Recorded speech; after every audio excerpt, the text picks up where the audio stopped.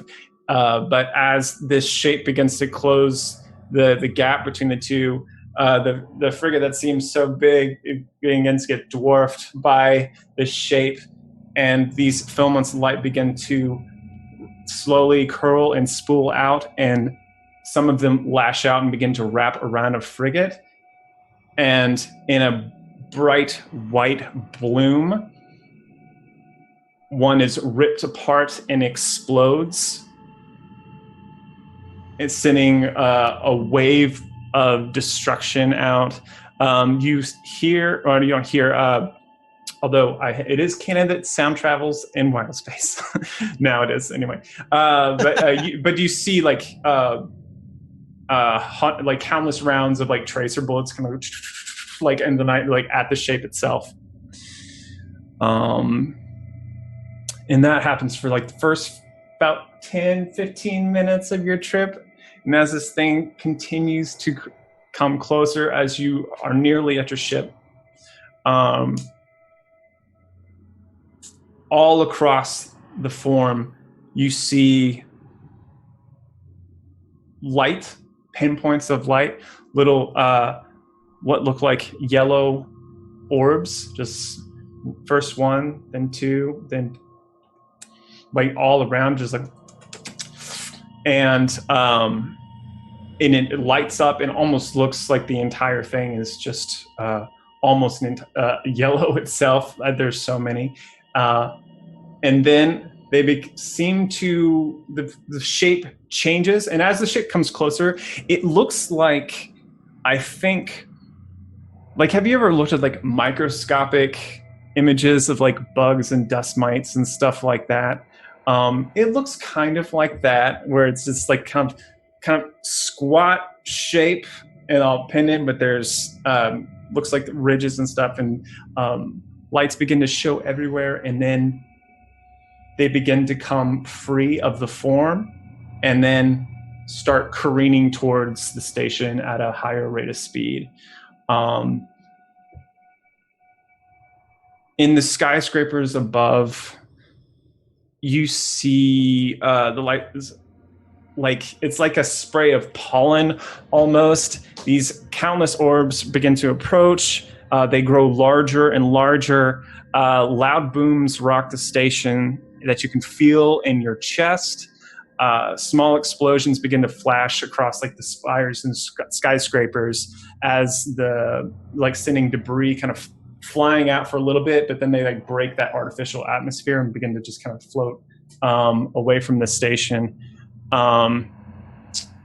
And you see one coming down right before you. The girl that is driving, y'all, so she's actually going to roll this. But can someone roll for me a D20 plus 2? Not it. Okay. All right. So that's not. So what happens is. Rolled a 9, by the way. Yeah. Sorry. Thank you. It's not catastrophically bad, but she's not able to get around this thing before it hits or get past it, and so she kind of cuts the speeder to the side real quickly and kind of spins for a little bit as the air brakes deploy, and this shape smashes into the road and smashes a couple speeders that happen to be going by at the same moment, sending a spray of concrete up into the air. The shape itself looks a little bit like an egg sac with glowing wet yellow skin and tentacles at the back that seem to be lying limp across the crater that had just formed.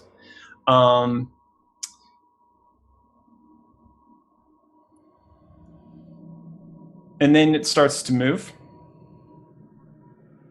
And then it bursts open.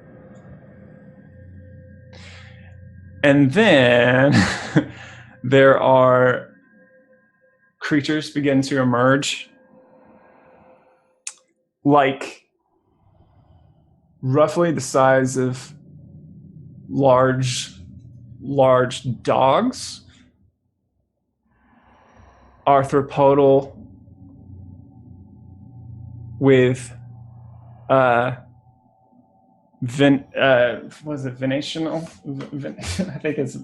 Let me look up my words. Yeah, venational kind of wings, like an insect's, kind of like on their backs. They have these chitinous exoskeletons underneath cords of musculature, and they begin to turn just in like around, and like all their eyes as they look around, they have sets of 4 burning yellow, and they open their mouths as serrated mandibles split away from a slavering mass of teeth, and then they begin to leap out. And so are we stuck where we're at? You can tell, it's like she's frozen right now. At the steering wheel, or? Yes, at the steering wheel. I'm gonna freaking shove her and start us driving again. Okay. All right. Cool. So do that. We'll make you roll for it. You just kind of pull her out of the way, and all right, start driving. Give me a D20. I will. Plus your panic modifier. That's 20. Is it plus anything or no? We'll do 20. Yeah, or your dex. Yeah. Oh, good. Total of 14. Nice. Okay. So yeah, you pull her out of the way and you slam onto the pedal and or maybe the throttle, whatever feels cooler. And you peel out, and the engines whine again, and these creatures begin to spill out, and they're leaping out kind of indiscriminately and crawling up the walls, like launching themselves at people who are like running away, as they kind of have these appendages like bone scythes and begin to attack people. And you push right past them and start making your way towards the ships in the distance. Psychic hammer, the closest one that's attacking someone. Okay. Cool. Is there damage? If they fail a strength saving throw. I don't want to just like leave people getting hurt if I'll say don't have to. Go for it. Just roll damage. That's fine. Just roll for damage. All right, 7 damage. Okay. You kind of reach out with your mind and you smack into one, and like push it into the pavement, and it kind of growls and chitters and seems very injured. Okay. And I'm guessing we just like whiz past it at that point, but I'm not stopping unless someone makes me. I was gonna ask, so there's like how many of these things, how many people? I'm trying to get an idea, like it's a few of them attacking a crowd, or like there's not that many people. This is the part of the highway where it's like it's mainly just like cars. It's almost like not an overpass. What do you call that? Like there's like that second Matrix. It's just like this long stretch of road where there's not that much like residential stuff nearby. Okay. And how many of these creatures are there? Looks like a couple dozen, a few dozen. And you see there's dozens of other pods like that you can see probably within a few blocks. Like just like hitting the skyscrapers nearby as well. And how high up are we? You all are closer to the ground. All right. I probably Rosh probably moves to get out of the vehicle, but stops upon seeing that. So, but yeah, no, I don't. Okay. All right. So, Pace. Okay, so yeah, and I just kind of, if she's still non-responsive, I will like reach over with whatever hand that is. I don't know what is it. Left driving car, right driving car? I don't know. I just grab her and I just like shake her, and I'm like, "Where is the impound?" She's looking ahead, and looks to you, looks ahead, and with, I think you see like shock, fear on her face. She points like straight ahead, and where you see straight ahead is what seems to be the source of that light. Well, that ain't good. Like, how far away straight ahead? We'll say, I mean, within minutes at the speed that you're going. So, Lindsay's not smart. Does this mean this thing is in our way between us and the impound? Well, you don't know that 100%. But from roll me an insight check. Okay. 22. Whether or not it's true, this young woman seems to think that the light is the same place.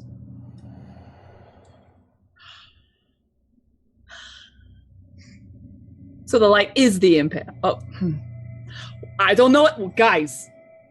Just keep going. I will.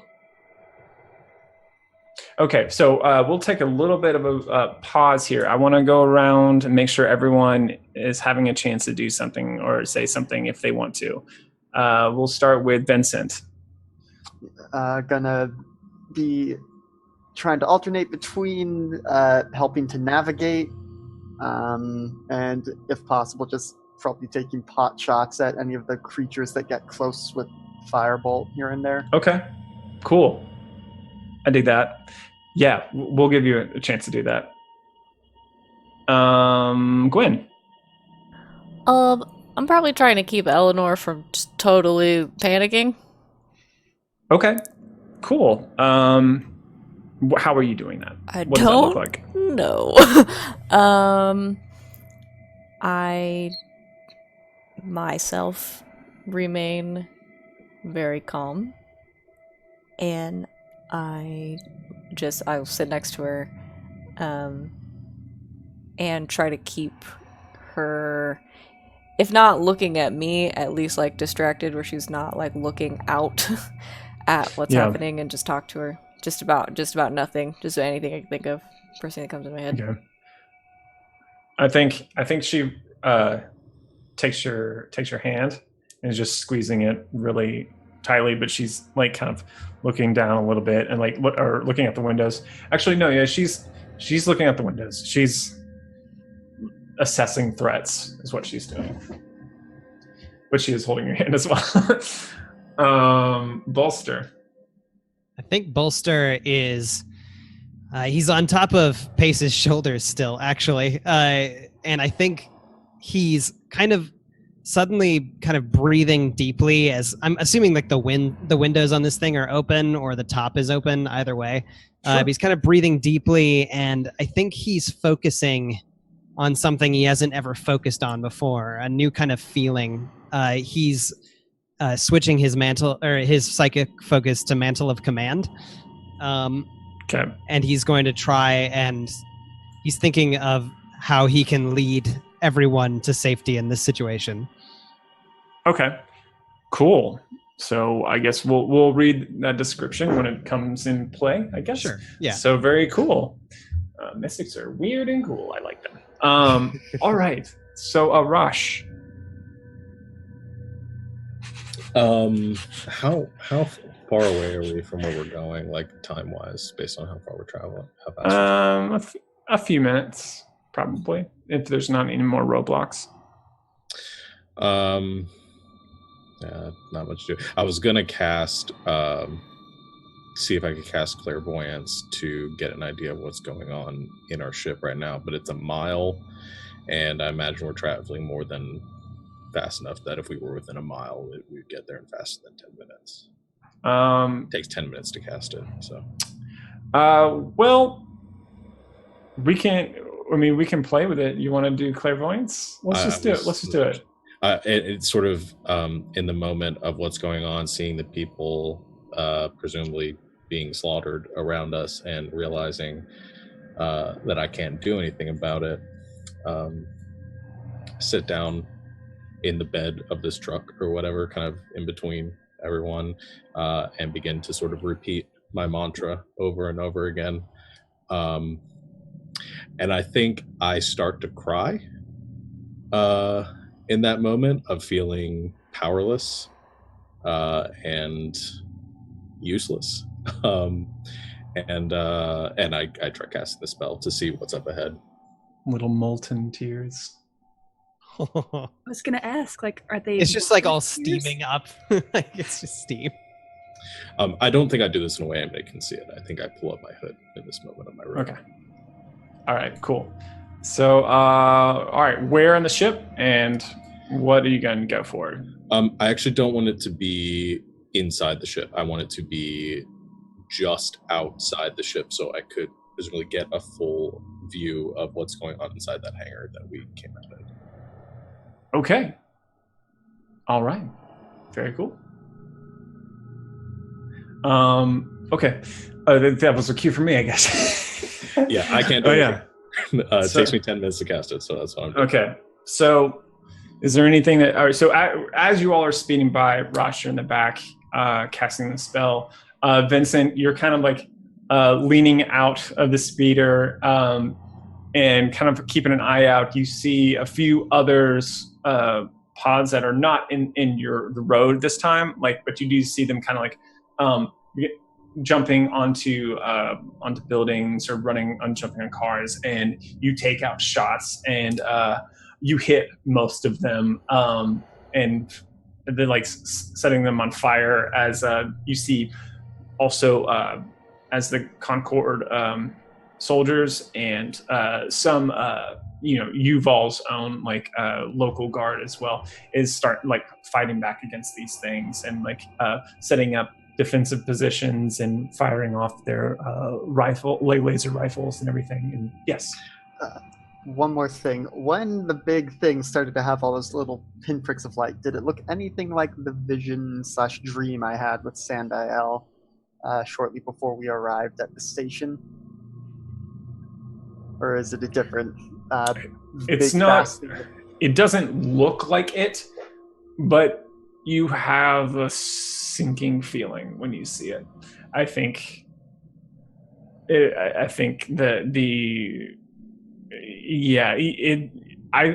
don't know if you can consciously say one thing or another, but it feels like something that you've seen before. Okay. Or felt before. Yeah, as we're driving in, taking pot shots, just going to try and mentally reach out to Sandy and just Sandy, you there? You're there? Do you have anything to say about this? And just see if I get a response. Okay. I did realize something with the spell. I don't have my focus. All right. So,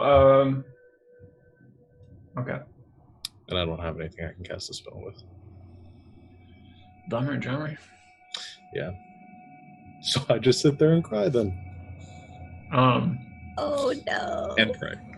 But I think at this moment, as you're kind of beginning to despair a little bit, you feel a warmth, a distant warmth in your chest. And something trying to reach out to you, but unable to right now. But I think you can react to this however you want, but something is trying to show you that it's there.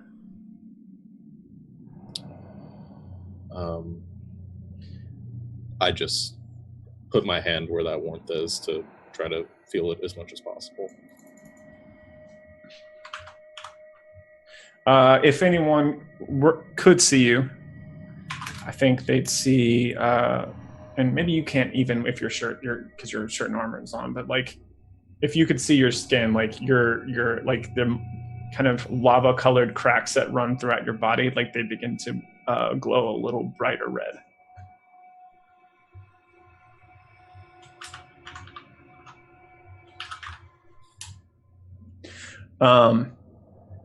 So you all reach the impound, and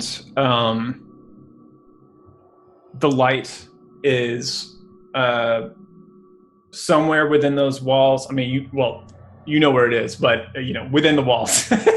It's really easy to spot. And there doesn't seem to be any guards at the front gate.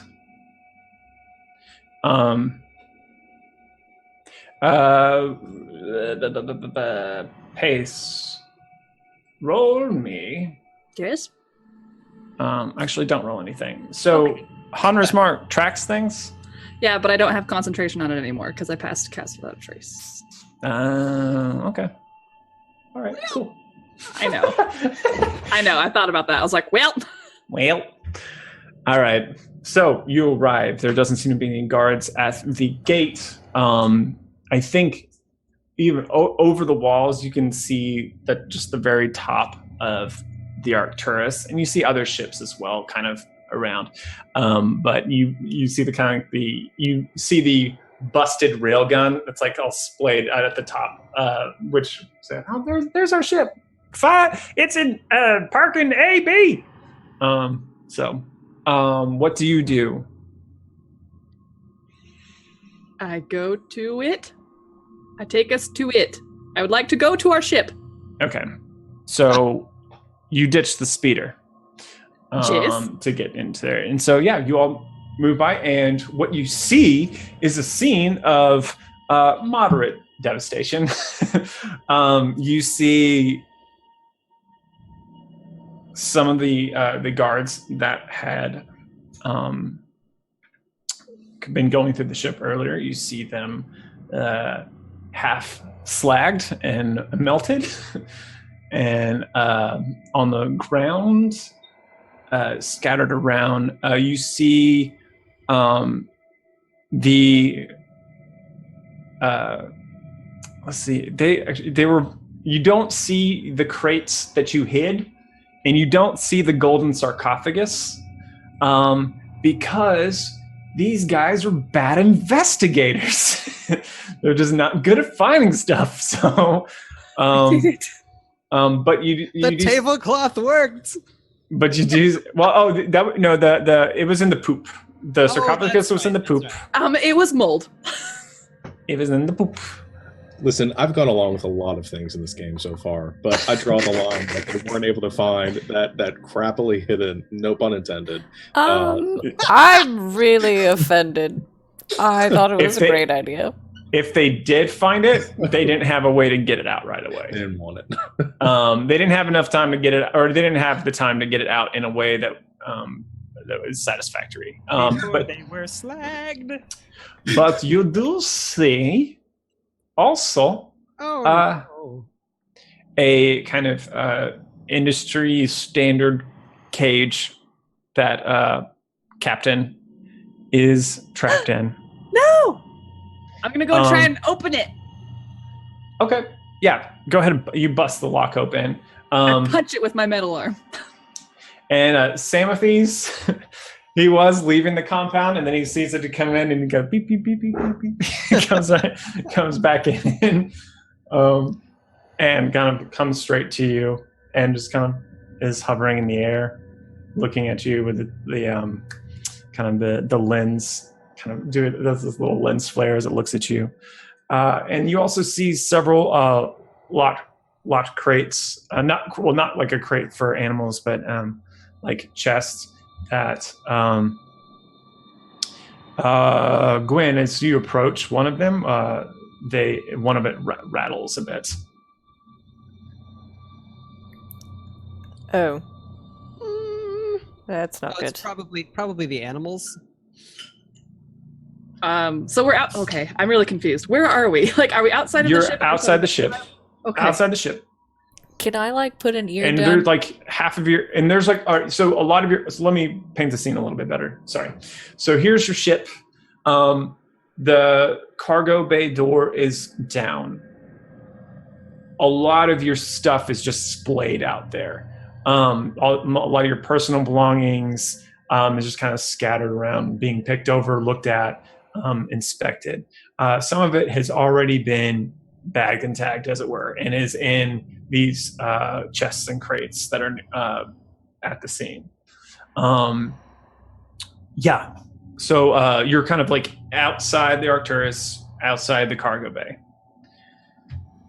Can I like... How many...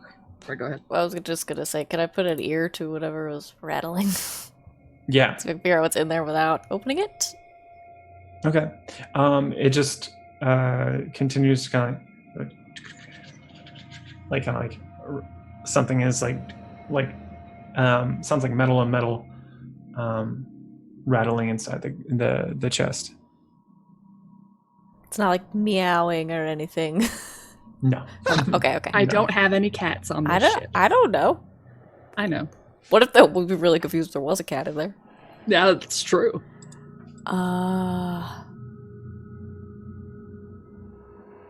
So okay. Can I see into the cargo bay? Are my animals still in their enclosures? Yeah, they're still in the enclosure. Well, they're still in their cages. The cages themselves have been moved around and like pulled out and like kind of slid across as they're kind of getting everything spread out and to assess everything. It looks like, yeah. Okay, so it's not one of my beasties. We always had a box that moves. No. Can we see the canister with the book in it? No. Yeah. Do we see that light? Yeah, it's on a little bit further down into more towards the center of the compound, closer to there's like an observation tower there. Yeah. Just while everyone's investigating this box, I think Bolster has climbed into Samathi's and is proceeding to tear the top off of Captain's cage. I thought I opened that. You did, but he just ripped the top off the cage after Captain was out. Fine. So I'm just now like hugging Captain. I'm like, oh, Vengeance! I'm sorry. now it is an unusable crate. Die, crate. good. Hate crates. I'm just hugging Captain. I'm like, I'm so sorry. Yes, Vincent. What is Skullface Lady doing? She's jittery. She's like, Okay, Vincent is going to go try and get the cargo bay door open, start working on getting everything back in, because we got to go. I got word from up top. We need to run. Hey, lady. I don't think we have time to get all of this anyway. Sorry, don't mean to interrupt. Well, we got to make use of what time we do have. Let's go. oh, you said, hey, lady. Sorry, that was to me. Yes. Yes. And he's like, hey, what's your name? Josefa. Josefa. Well, thank you for helping us to get here. Can we help you? I just need to get to my ship. Where is that? You know where to find it?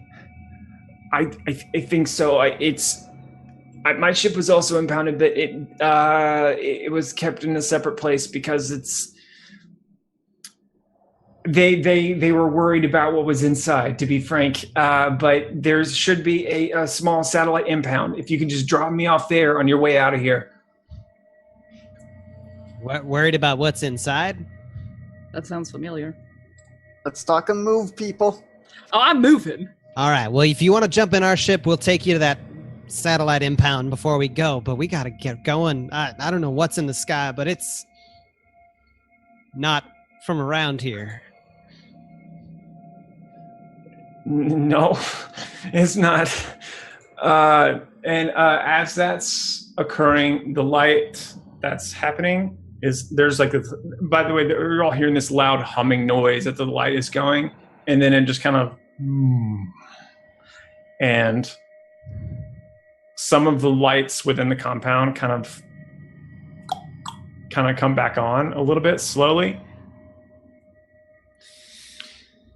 And Rosh has the highest passive perception. You see drag marks from where all your stuff was laid out that is leading in that direction. Something large and heavy was dragged in that direction. I think I know what may have caused this. You're muted. No, not to me. No, he's not. No, sorry. Pace was saying stuff. Oh. Do you think they took the canister that way, opened it, and kaboom? It wouldn't shock me. All right, we need to go. Well, we need to deal with this and clean up our mess. I can't do it without you, but... I think we need some of our things before we can really, fight this. I can't do anything like this. Let's look in these crates. Let's look in these crates real quick, see if our stuff is in there. I'm going to try and arm myself. Okay. So you're going to bust up some crates until you find what you need? Yeah. Hopefully. Okay. Does anyone open up the rattling one? I do. Okay. And as you kind of kick the crate open, Ramoon and just slams into your hand.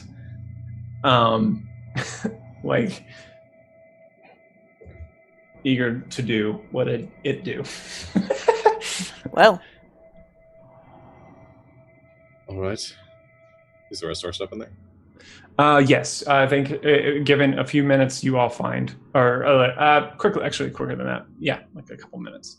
But you all also hear in the distance, the far distance, a loud crash and boom as one of the skyscrapers begins to kind of crack and fall over. And as this dust cloud kicks up, a shape silhouetted in it, a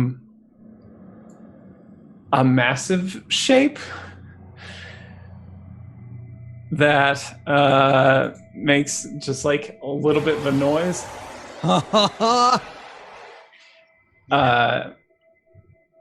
It looks several stories tall, but that's a couple miles away. But you can still see it from here. Is it like a large black tentacly shape? Nope. No. Okay. Nope.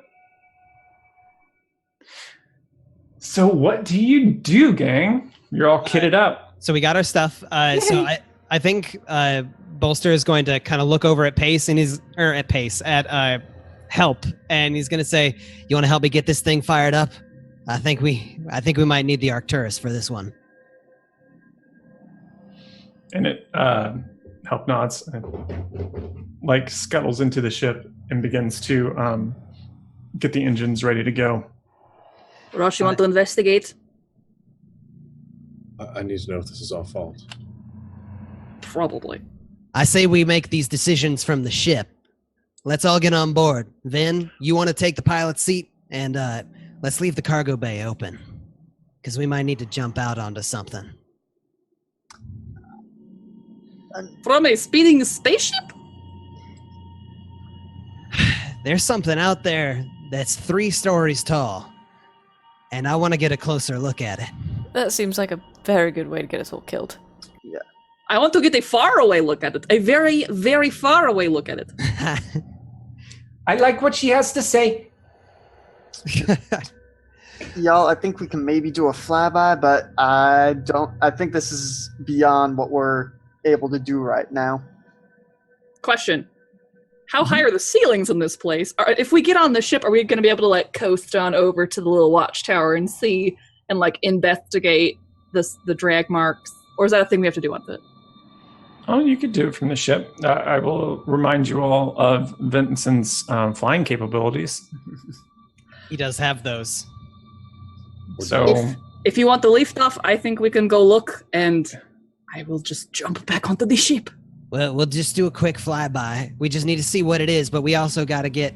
Oh, shoot, I didn't write her name down. Josefa, that's it. I'm going to do that now. We also got to get Josefa to her ship. How far away is the watchtower from right here? I mean, just a couple... let me get actually real feet. Maybe 1,000 feet? Not far. That's kind of far. Not far in a spaceship. Not far in a spaceship. I'm worried about getting a good look at it from up there, but fine. I will defer to my mouse friend's intellect. Okay. So Trust you me, all are Pax. getting on the ship with everything that you can find? Yes. Okay. I wish there was a memory check, but Shoot. Can there be? Nope. Yeah, okay. Please? We'll do int checks for Like a history check? Vincent, Rochelle, and Bolster. You can roll one. Okay. That's a 20. Not natural. That's an 11. That's a 9. Okay. So, Bolster, as you return to the ship,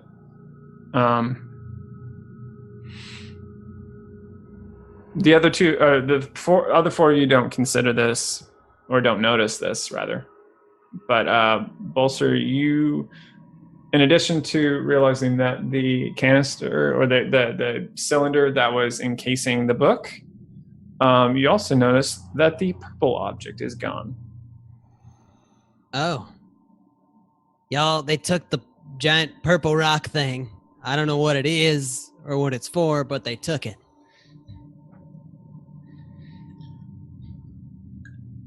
All right. I don't know. Okay. That's good to know, but Yes. I don't think we can worry about it right now. No. Okay, so you all take off? Unless that giant purple rock thing is visible, like Not from here, no. not from here. No. All right. Are you going to your room? I'm just kidding. I am going to hang out wherever I have the best visibility of the warehouse. Okay. I mean, right. I think Bolster would kind of swing around the engine room really quick just to double check that everything is in place, but then he'd probably run back to the main area. The main area of the cargo bay? Sorry, the cargo bay, like near the door to the cargo bay. Okay, so you're going to leave the cargo bay door open. That was the If all of my animals fall out. That's my thing. I need to know what your plan is. So you're taking off, you're leaving the cargo bay door open. I'm against this. Yeah, I don't against it. think so. I think All we right. have the little personnel doors out of the cargo bay. That's fine. And- We'll use and- those. and I just you thought also- it'd be more epic. You also You're have a like in the solarium that has it's fair windows in there. Isn't that where I hid the giant rock? Yeah. Okay, I just wanted. It's been a long time. I was also puzzled. Okay. Yeah, I think there were some pillows over it, but no longer. Just go in there and make sure it's They still also not in took there. the pillows. The pillows are gone. Actually, I think a couple of them have knife marks in them. That's the worst thing I've done as a DM. I cut pillows. They were nice pillows. My mother made those pillows for me. How dare you? All right, y'all. So But yeah, if the personnel doors are open, I'm leaving out to look at the drag marks and figure out where the book is, what's happening, the light, etc. Okay, so tell Vincent, so I also know what you want him to do. Like, what are you wanting? You want him to do a flyby over this thing? Yes. Fly Yes, by the everything. scary thing, and then we'll take Sombra back to her ship. As in Okay. flyby of inside this warehouse to where apparently. No, so this is kind of open air thing, just so you can visualize I'm this so way. okay. This makes Yeah. much more sense. Yeah, it's you get the impression that if power was fully restored, it would have that grid, energy grid mesh over it. But currently, it's just open air. Great. Yes, Very cool. Vincent, I would like to go look at where they probably took the book and probably where the light is coming from. Okay, so Vincent, give me a D20. We'll see how well you do this. Yep.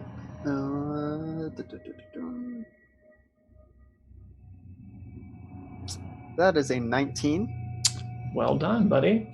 So yeah, you lift off the Arcturus from the ground and just kind of gently lean it out, and it begins to kind of strafe over the compound. And did I already explain that the light had gone, right? Okay. So you move over in that direction, and then as you kind of peel across it, you see the canister smashed open. You see the purple object, but not one solid shape. Out of it has extended several legs like spiders, and a few other appendages, and as it seems to be holding the book itself, which has reduced in size quite a bit, but it still seems to be writhing in its hands. On the back is this large aperture that has been exposed as the kind of shape seems to have released and interlocked and turned into something that looks a bit like an armature. And the ground around it is kind of cratered as objects kind of like pushed away from it, burn marks and scoring. And as you fly by, like the armature itself seems to kind of shift as it sees you, or it seems to react to you. And it's then that I think who's in the cockpit? I don't know if anyone just else. Just Vincent. I think we'll go to the cockpit with Vincent because I think I would have cast guidance on him. Obviously, too late for the first check. Sure. Preparation for anything that we're about to come into. Okay, and then you see in the distance along the highways and the buildings, just a swarm of the creatures beginning to converge on this area.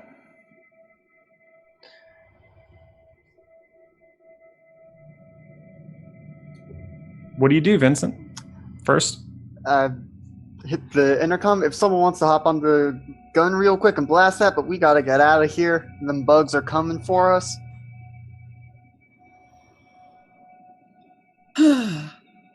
Okay. I'm gonna go get on a gun and shoot that. Okay, shoot it. I will. What do I roll? All right. Roll me just a d20 with your dex check. Does it count as a ranged weapon? It is not one that you're proficient in. Dang it. Okay. But I'm also tracking like how many like fights y'all get into using the guns, and like Vincent will eventually be proficient in flying the ship. You will also become proficient in using the guns eventually. Okay, well that was a total of 11. Okay, so you fire down, and the railgun hits the ground nearby, very close by, and sends up just a massive plume of dust and concrete as it explodes right next to it. And the thing opens fire on you as green beams of energy launch out towards you. Where is that sheet? Oh, because I backed up. I lost it. Dadgummit. You don't have to be within 30 feet of this creature at this point. No, unfortunately not. I assume not. All right, so this thing is going to fire. And let's see. Oh, that's so bad. They rolled a 2. So, nope, they don't hit. As this kind of, they hit, but like the hull of the ship takes it, but you, I think it's all right. So, Bolster, you're still by the door. Yeah. It smashes nearby you, and you see kind of like this green thing beam hit it, and like parts of the hull begin to kind of droop and melt a little bit, but then it begins to cool off. And Yosef is like, I'm waiting! So to be clear, yes, this purple rock is now a purple crab spider that has grabbed the book like it's reading it. Well, the thing looks like a creature. I keep calling it a book. It hasn't looked like a book in many a moon. Yeah. But it's holding this creature, yeah. Like aggressively or like friendlyly? I'm pretty sure I can't tell that, but Lindsay is just friendly. It's holding it in front of it. Yep, great. All right. Vincent's gonna start turning the ship around to just get out of here, and it's just like, take one last pass, one last parting shot, but we gotta go. Yes.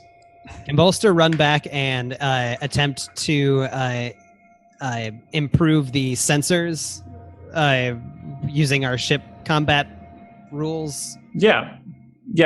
Just granting advantage to. Okay, I think that was Arcana Wisdom. Yes. And that's a 17. Yeah, that should do it. I think that. So yeah, Pace, you can roll with advantage.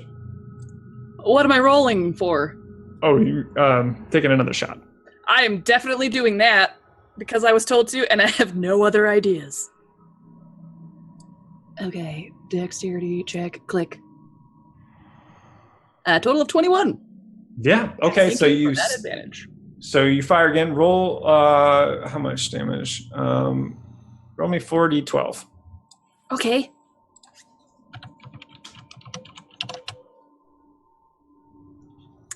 Uh, 36.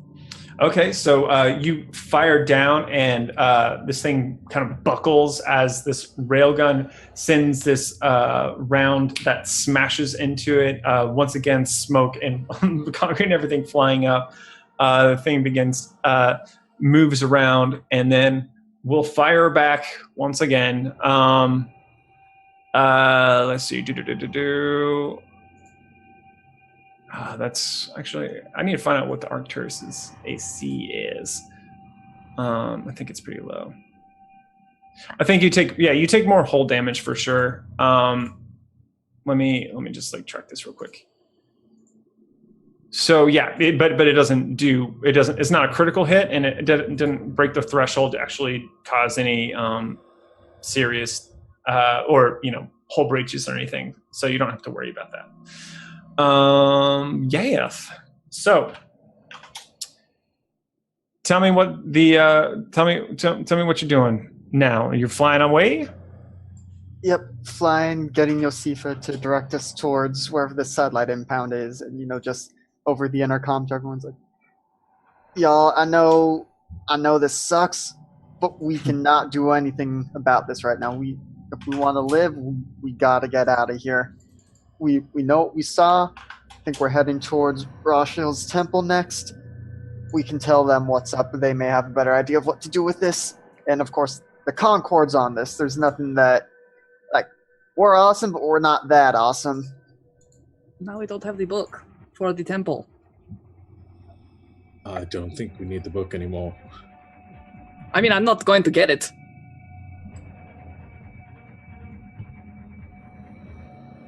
I say we take Yosifa to her ship, and then we fly back and we try and fry this thing while we can.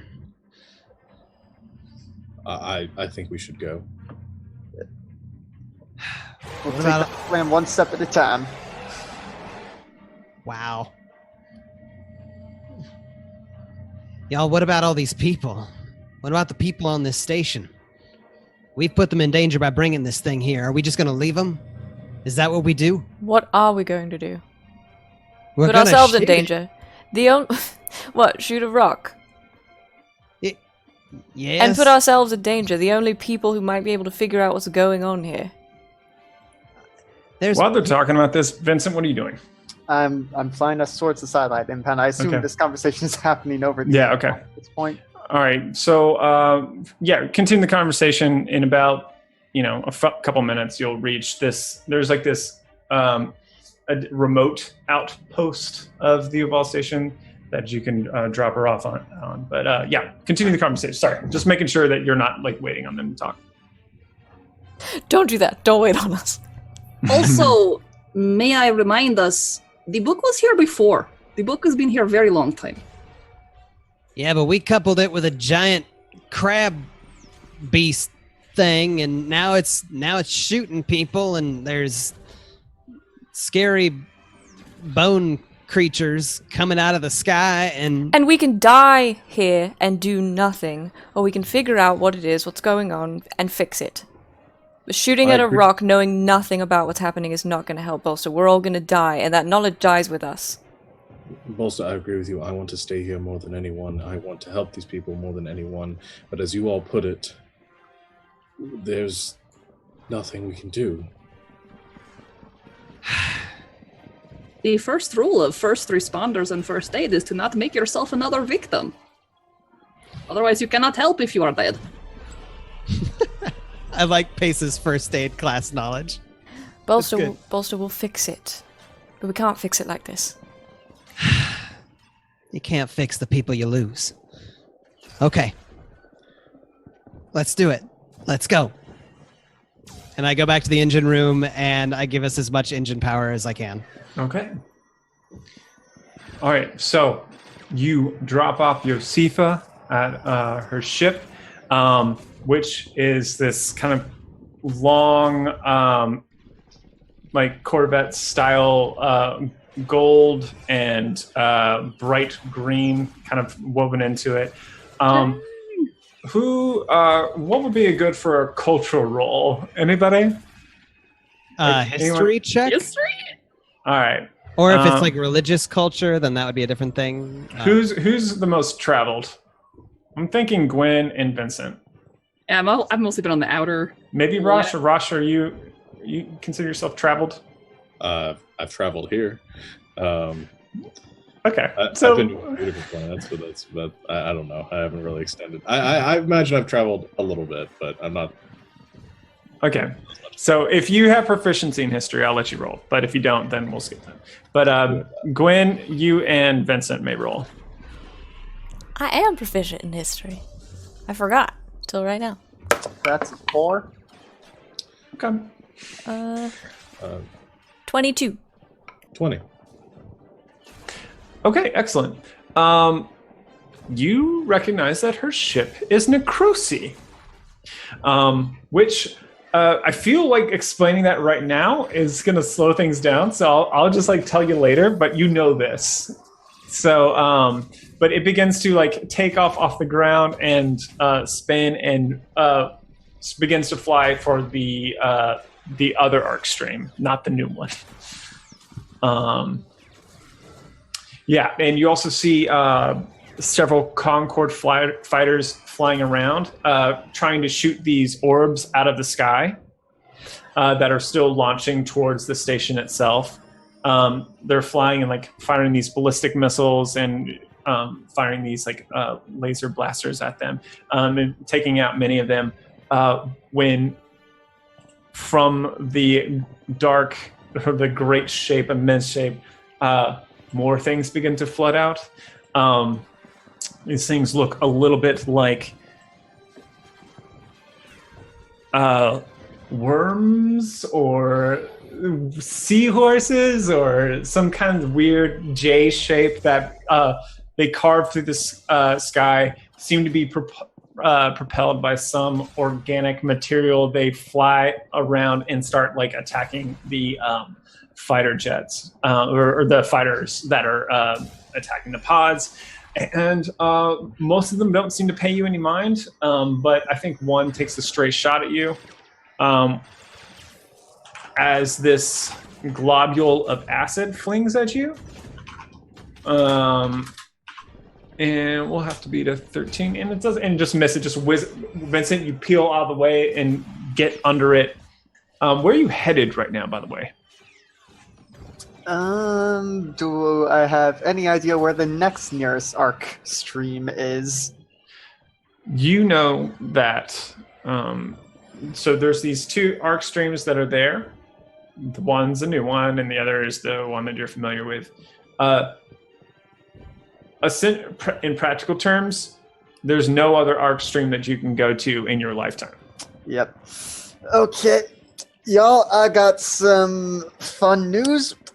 We're going to have to make a run for the arc stream if we want to get out of here and see anywhere else again. So, All hands on deck, and hold tight. We're going in. I'm manning the gun. Okay.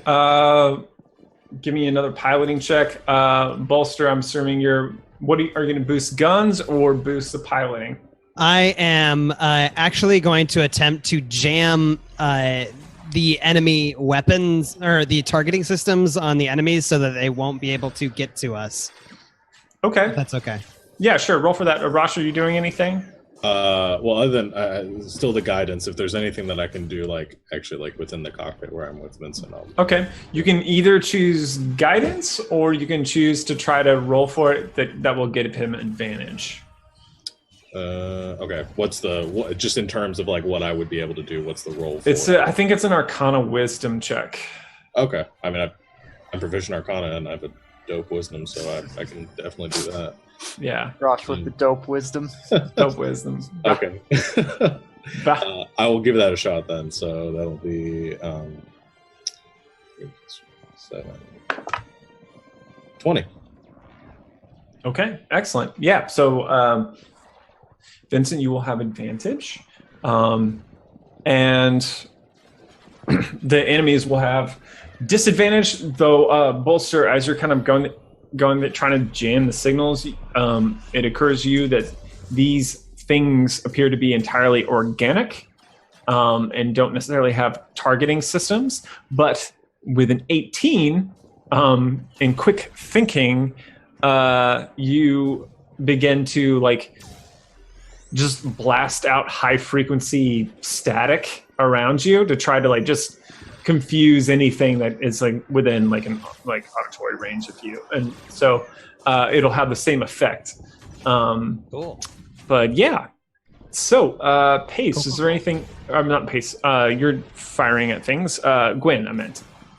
I'm not super useful during the flying parts. I'm holding down the fort and keeping everyone who's left. It's probably like me and Eleanor and Captain. And I'm trying to keep them from causing more chaos. Essentially, try to keep them as calm as possible. Captain's probably very stressed right now, also. Yeah. And I don't know if he fits in where the gun is, so. Yeah. And help. Well, yeah. Well, we'll get you a new gun. We'll get you a second gun at some point. I'm sure that'll be on top of the list of upgrades. Okay, so yeah, you begin to. Vincent, you carve. Oh, roll me a piloting check. No. Advantage? Yep, that's an Cool. 11. All right, excellent. Yeah. So, was your first one a nat one? It was a 2. Oh, it was a So 2. pretty It was a 2. close. Oh, my bad. Sorry. I saw the grades. All right, cool. Excellent. So well done, Rosh, as you helm these controls to try to give Vincent more power into the engines, into the kind of the thruster jets that give him maneuverability. And Vincent, you take this and you begin to carve an arc through space, around all the conflicts. You hear over the comms a voice that seems familiar to you, Vincent, calling for all civilians to make their way through the arc stream. It's Koopa. It's Koopa. And you see several transport vessels, large transport vessels that are trying to slowly make their way to the arc stream. You see several of the winged things begin to, the J-shaped wing things begin to like fire globules at it. Though they get confused as Bolster sends out a pulse of static, like sonic wave. Friend on Gwen seems like tenses up a bit, is a little is uncomfortable. But Pace, where do you want to focus your fire? Do you want to try to protect the fighters, or do you want to try to protect the civilian transports? The transports. Also, I have no idea how arc streams work, but I've been thinking this new arc stream, if I don't know if there's any sort of technology keeping it open or anything like that, I would like to shoot it if there is. If not, I will just protect the transports. You will protect the transports. Yep, great. Yeah, okay. So give me a shot. Okay. Actually, give me 3. I'll give it a shot or 3. 16. 8. And 16. Excellent. So as you're flying by, you fire off with a railgun and just turn a couple of them into this yellow mist that just and like it continues to spread out in space. And these but in some of the vessels that were under fire managed to like get away, like their engines are like kind of like sputtering, but they managed to make their way to safety, get to the arc stream, the light bends like and they go through. And you head for the arc stream as well, and you head through, right? Okay, so you cut through the arc stream, and for a moment, while you're suspended in this basically a wormhole that changes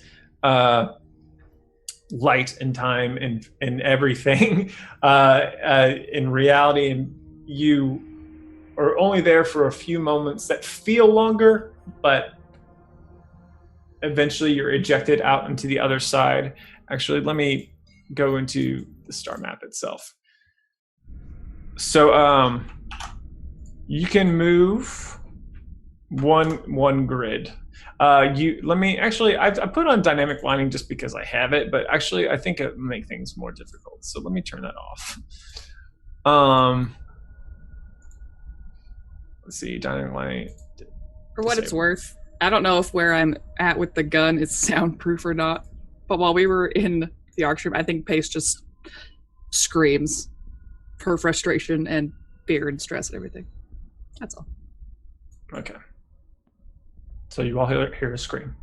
And this sector right here is where Rash's temple is, by the way. Okay. So yeah, we're definitely gonna head that way. Let's see,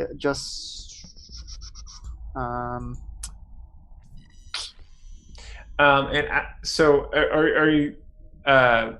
Yeah, actually, make this decision first. Yeah, I'm wondering if we should be going through one of these places, which presumably has civilization and stations, and we can. Although I don't think it's necessarily our responsibility to be, hey, shit's on fire, yo. Yeah. The Concorde's going to be doing that. Yeah, and at these empty spots, there's going to be probably some sort of like station there, just like there's gas stations in the middle of nowhere, that sort of thing. But they're going to be small. So yeah, I think I would just very quickly on the intercom. Do y'all want to make any pit stops at larger stations, or are we just trying to get to the temple ASAP? Let's go to the temple. Yeah, I think going to larger stations is what got us in this mess. Yep. So gonna take that path. The one Okay. Just avoiding the heavily populated ones. Okay, cool. So that's going to take you 1, 2, 3, 4 days to make that trek.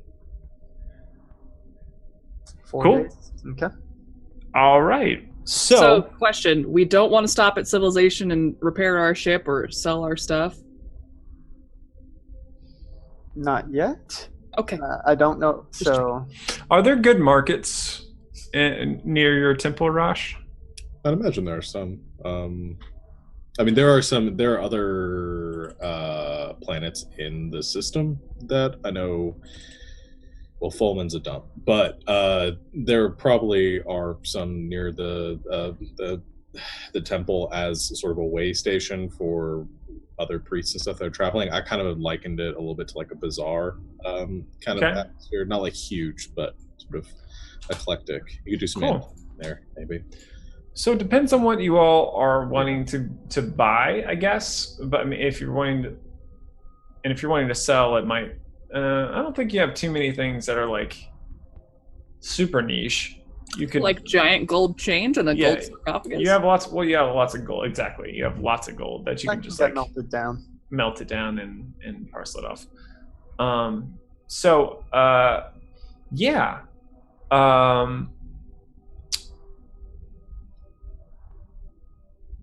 So, tell me what. Actually, first, since we're almost 90 minutes in, is everyone ready for a break? And then we can try to come back and figure things out. Mm-hmm. Okay, excellent. So we're gonna take a quick break. Savannah is leaving us for the rest of the session. Just for the half of the session. I'll be back next time. Yeah, she's leaving forever until 2 weeks from now. Mondays are cursed. Yeah. So yeah. Thank you so much for watching, and we're gonna be back soon. Bye.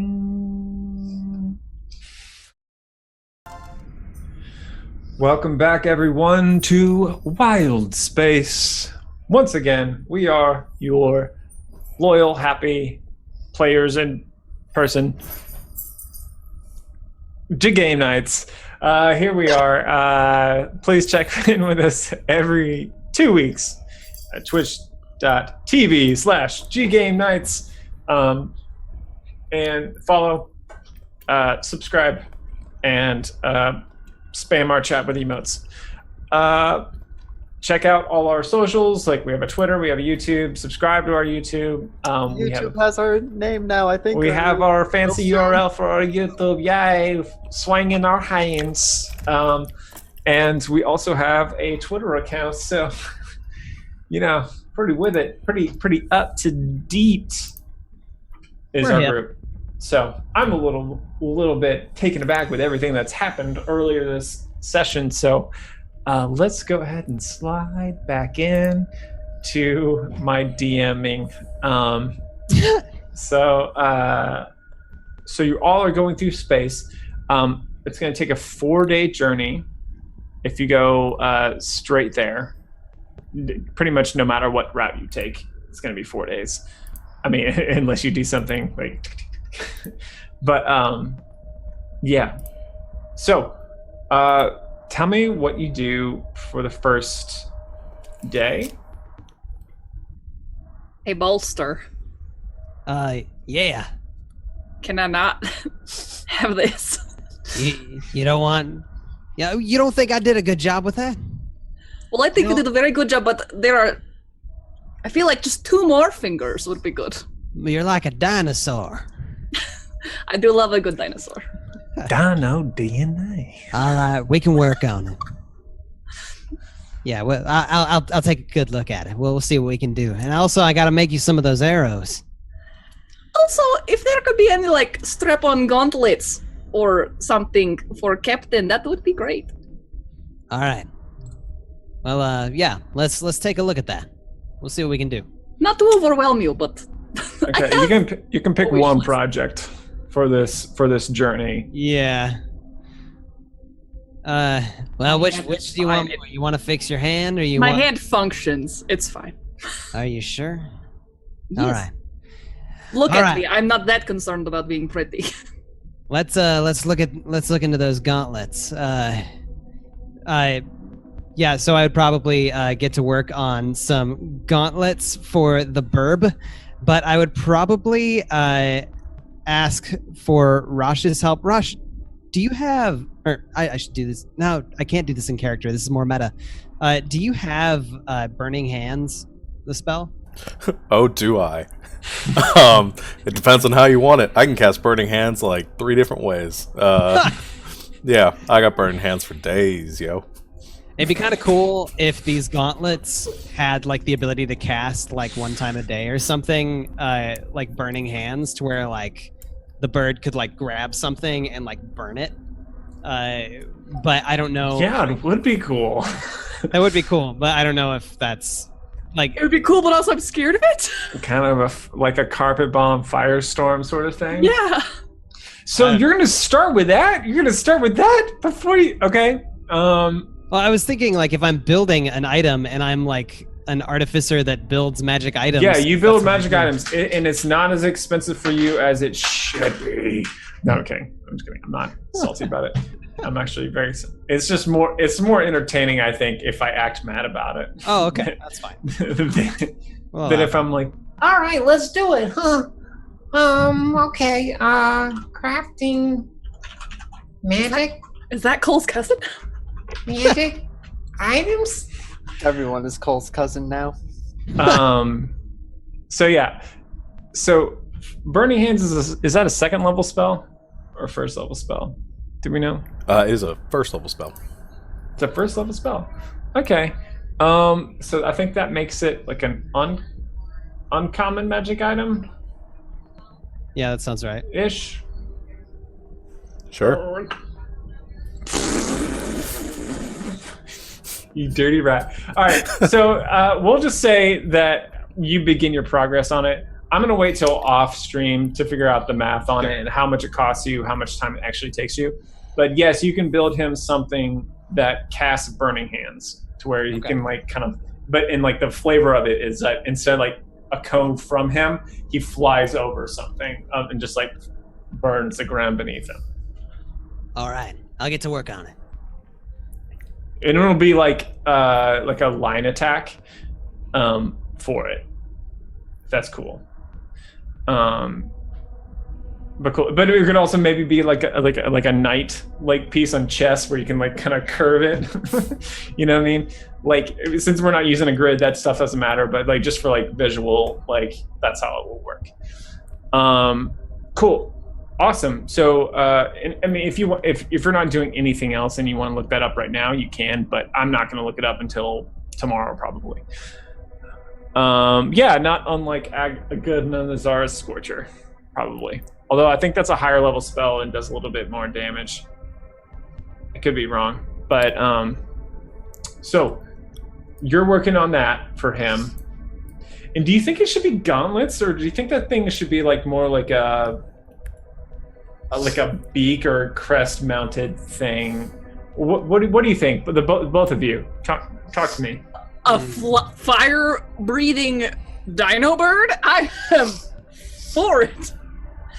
I'm for all of the things. So also, you don't want it on his claws. Also, just again keeping meta, Captain doesn't have an attack with his claws. He only has an attack with his beak. All right. Okay. Well, so yeah, I can maybe make him like a special head harness that kind of comes out. Maybe there's some fuel injectors kind of in there, and you know he opens his beak and it kind of fires right out there, and maybe we can do it like that, almost like dragon breath, like, you know. Cool.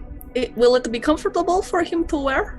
Oh, absolutely. I don't make things that aren't comfortable. Is it also going to be sharp on the beak parts? Do you know me at all? I'm just making sure. Thank you, Bolster. You are the best. You are the best. All right. If you need any help, let me know, but you know me. I could use a hand at some point. Yeah, me too. No, I'm just kidding. I was really hoping there would be a joke. Right.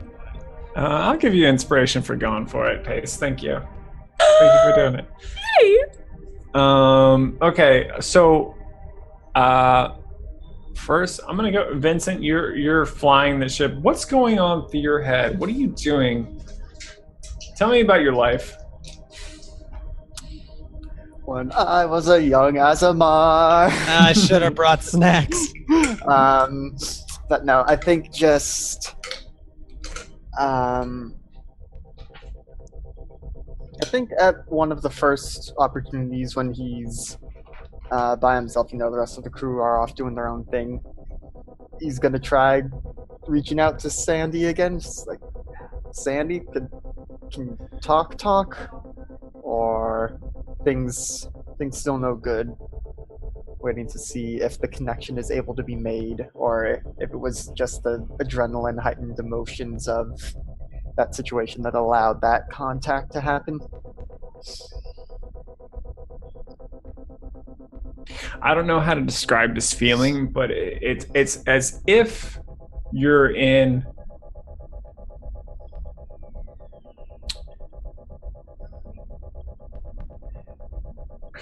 so you know, like a prisoner's like they talk through that window on the phone through the glass, talking through the glass. You like whatever that feels like, where you sense someone close, but there's a divide between you. But something that doesn't like keep you from being able to communicate, but but I'm able to do like just dialogue with you. And you feel within you not within, sorry, you get a sense like radiating from Sendale, this concern and relief.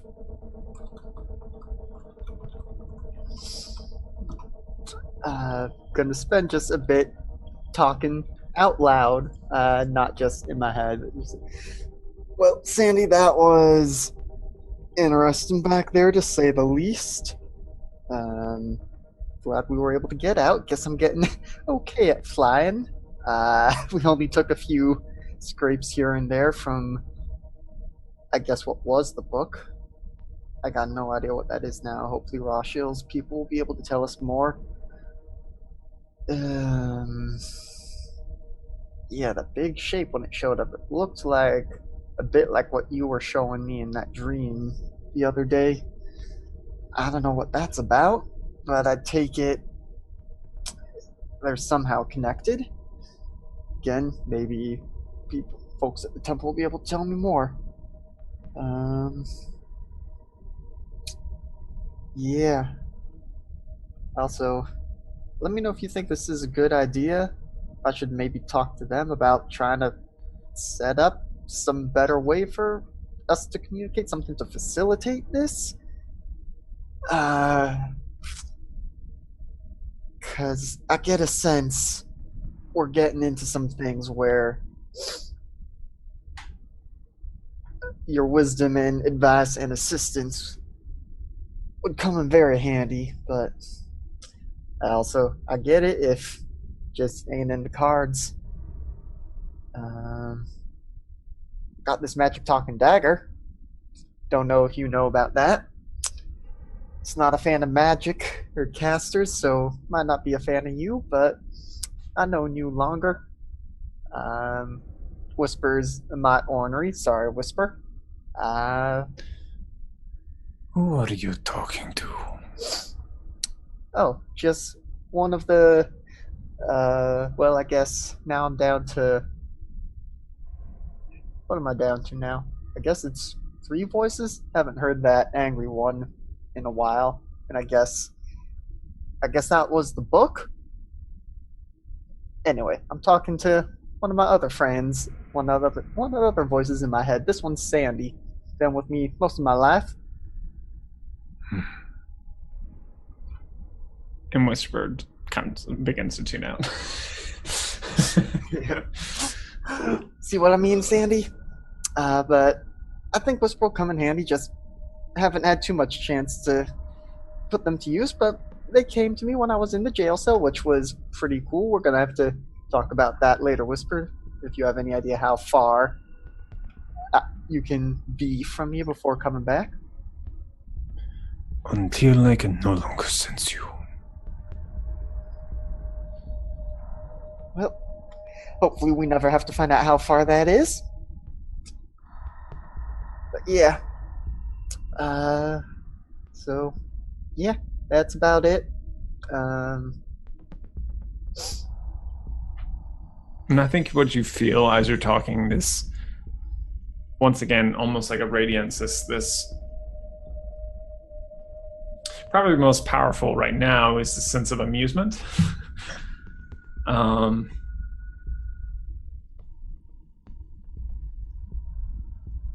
A little bit of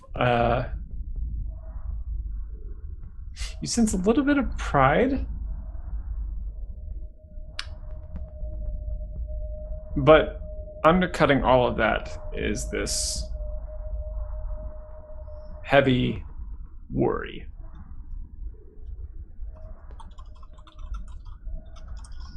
Oh yeah, also I would mention that, oh yeah, by the way, when Crystallum did his mind meld thing to teach me how to fly, he also said my memories have been messed with.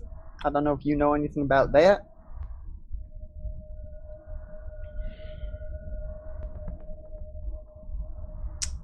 But yeah, that would have just been... I've muted myself mid-sentence. I don't know why. that just because in character, just that feeling, just like... Yep, Whisper's just like, shut up!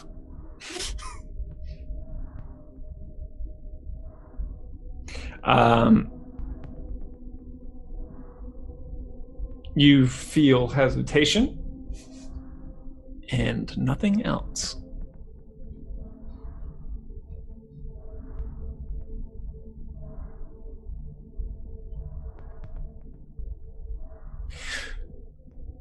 So,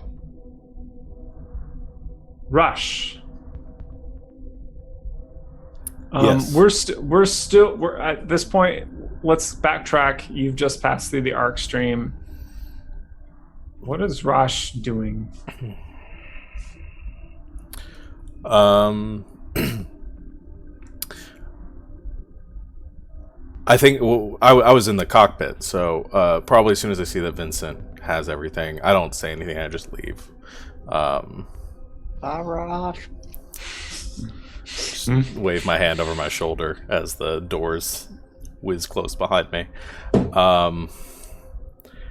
And I go to my solarium, and I close the doors, which I don't think I do often. Assuming that Eleanor isn't back in here at this point, that she might be wandering around the ship at somewhere else, or that Gwen is probably taking care of her. Yeah, we'll say that Gwen is pretty preoccupied with Eleanor and trying to get a room back in place. Yeah. But I'd probably go into the room and immediately, like, strip down, like, all of my armor, everything except just, like, my bare clothing. And I feel that spot, that warmth I felt before. I don't know if that, like, pattern is still there, if I still see anything. Oh yeah, I think if you look there, you do see something. What looks like a bit of a spiral pattern that's kind of that begins in your solar plexus and spirals out from there. It's very faint, but it's there for sure, and it wasn't there before.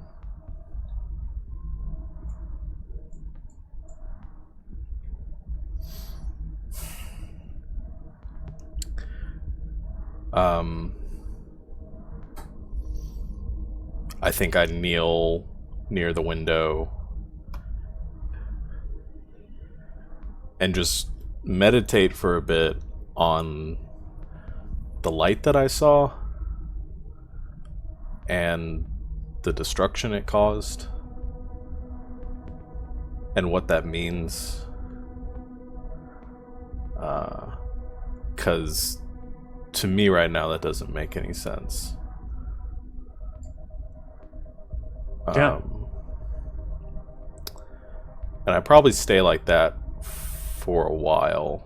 Just probably take out my prayer book and start reciting as much, like, the verses of it that comfort me the most, and probably go a bit catatonic at the thought of all the people that I wasn't able to save.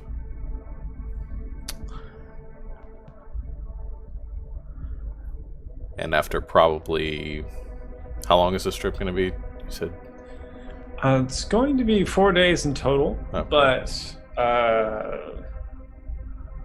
yeah. But... I'll probably stay like that for a couple of hours, at least. Okay. At some point, unless anything else happens, at some point... I do send him another. I do cast sending again. Back to Father. I was gonna say, because you might be ships passing the night. Yeah. I'd think about that. I do send the sending to him again, and I just say, if you sent anyone, call them back. We're heading to you, and something is very wrong. Are you safe? I have another 3rd level spell slot, so I'll cast it back, use my last 3rd level, and say, yes, I'm safe. For now. But I feel we're all in danger. My dear boy. Come back soon, we'll prepare for your return.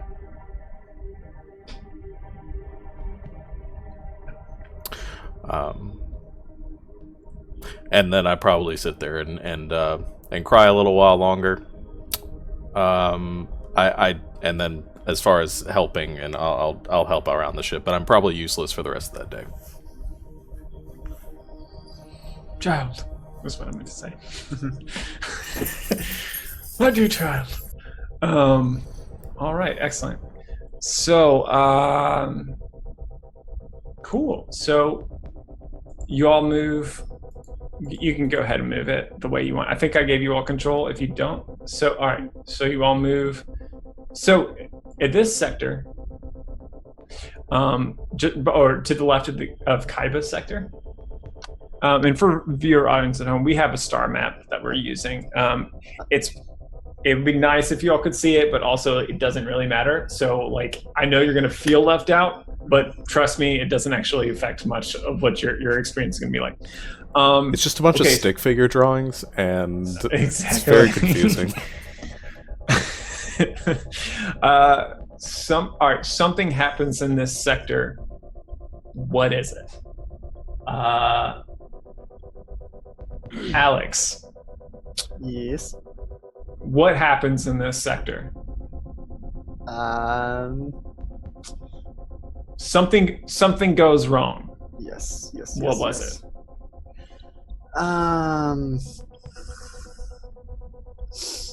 kind of want to say the party monks are still upset with us, but I don't think their reach extends this far. Probably not, but yeah. That would be amazing. But I mean, maybe it's just some miscellaneous space pirates. Okay. All right. So, I mean, hey, if you're maybe just like the monks, we can go for the ship. The scouting. Okay, yeah, scouting ship for the Purifier monks catches you, and all right. So, Travis, what happens next? So the Purifier monks, this scouting ship, sees our ship moving along, and they have no reason to suspect us of ill intent, I don't believe. Or do they? Have they burned the Arcturus in their memories? That is a good question.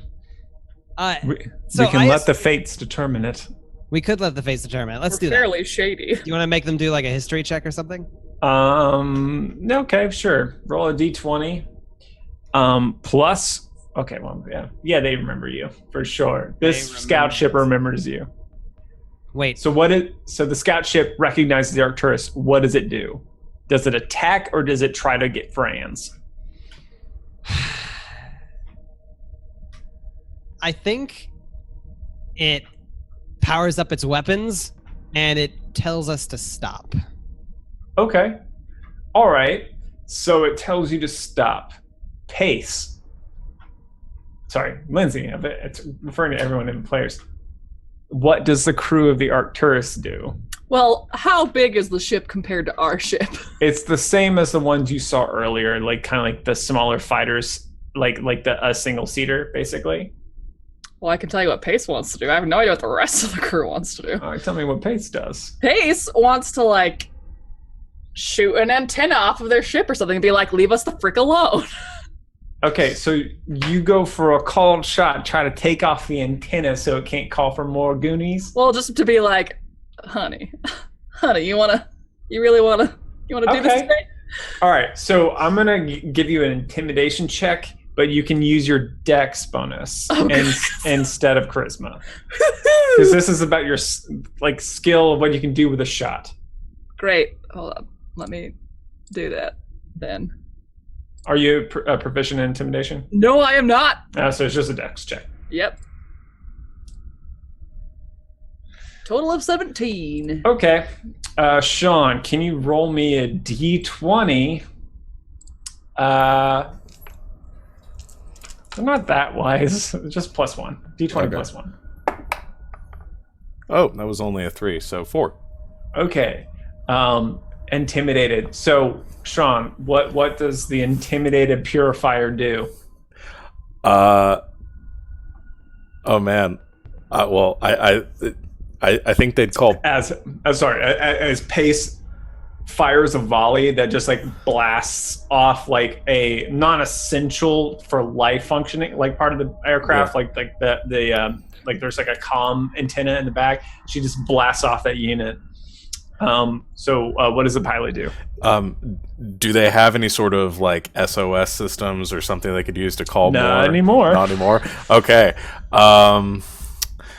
Man, I think they would. How like fervent are these monks in their belief to like purify the system? God, they really don't like good times, but like I think that I think I have an idea. I think this monk is he's pretty veteran.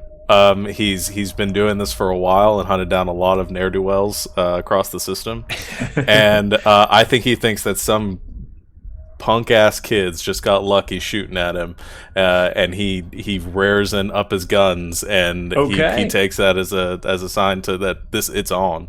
All right, perfect. All right, D20 +3. All right, I'm gonna kill us. Frankly, how dare I intimidated them? That's a 21. That's definitely a hit. Roll me. I'm trying to think if I want to bend luck on that. That won't help. I'll tell you that. Just meta. Okay. Arcturus's AC is not that great. Okay. You're pretty slow. You got a big vessel. Big booty. Big booty. Death big booed. So all right. So roll me 4d12. Sean. All right. 7, 11, 15. Oh, great. 17. 7, 11. And what else? Oh, no, that was I was adding it up. 17 total. 17 total. Okay. All right. Then I'm going to leave that right there. Okay. Yeah. So, yeah. None of those rolls, that's not a high enough roll to potentially cause a hull breach. So I'm not going to roll on that table. But, so just so you all know, as you're sustaining damage, this HP damage is stuff that you have to use gold to fix. So it does have a cost, but it's not going to kill anybody currently. So yeah, so like right now, I think you started at 200 HP. Right now you're at 136. Just so you all know. So there's like 64 HP to heal up. Cool. So yeah, so what happens next, Vincent? Just open fire on you. Yep. And you don't have to speak for just yourself. Just like say like what happens next in this in this encounter. Yeah. Well, Pace is like, well, they disrespected my authority. Time to just start blasting them. And Vincent's going to start taking evasive maneuvers. I think we're at battle stations now. Okay. So okay. Then I see Bolster and Rosh scrambling into the engine room to like begin to man some of the the different like secondary systems to try to like boost power to the engines and to also like increase power to the railgun and the targeting systems that Pace is using. Pace swirls around the turret to face the ship that's already beginning to like move away from its kind of stationary position earlier. And you take 1, 2, 3 shots. The third is a direct hit, splits the ship in half, and it sends a cascade of fire as you blow up. I fucking killed them? Yeah! Y'all did this earlier, episode 1. I was in oh no you didn't mode, but I didn't know. I was just gonna like shoot off one of their thrusters and so they're just like spinning in space. I mean, you can. All right, so, okay. If you want to do that, you're gonna let them starve to death. You're gonna have to roll for that. Oh, fine. I guess I want them to die in a fiery space inferno instead. All right, well, okay. Well, which is it? Were you trying to disable the craft, or were you trying to kill them? I want to disable the craft. All right, roll me once again a dex check. You got to beat 18. Oh. Otherwise, they die in a fire. Or not beat it. You match or beat. Okay, I'll try. 18. That's a 19. Yep. Okay. So yeah, you disable the craft and it begins to spin around and whirl off into the void of Wildspace. No one calls me a punk kid with a lucky shot. Can I finish Reggie's story? Yes. And as Reggie thinks about the 8 whatever measured of time that we use that he needed to towards retirement, and thinks about his thinks about his grandkids growing up as he spins off so close retirement. They can fix it. They'll be fine. Towards a nearby moon.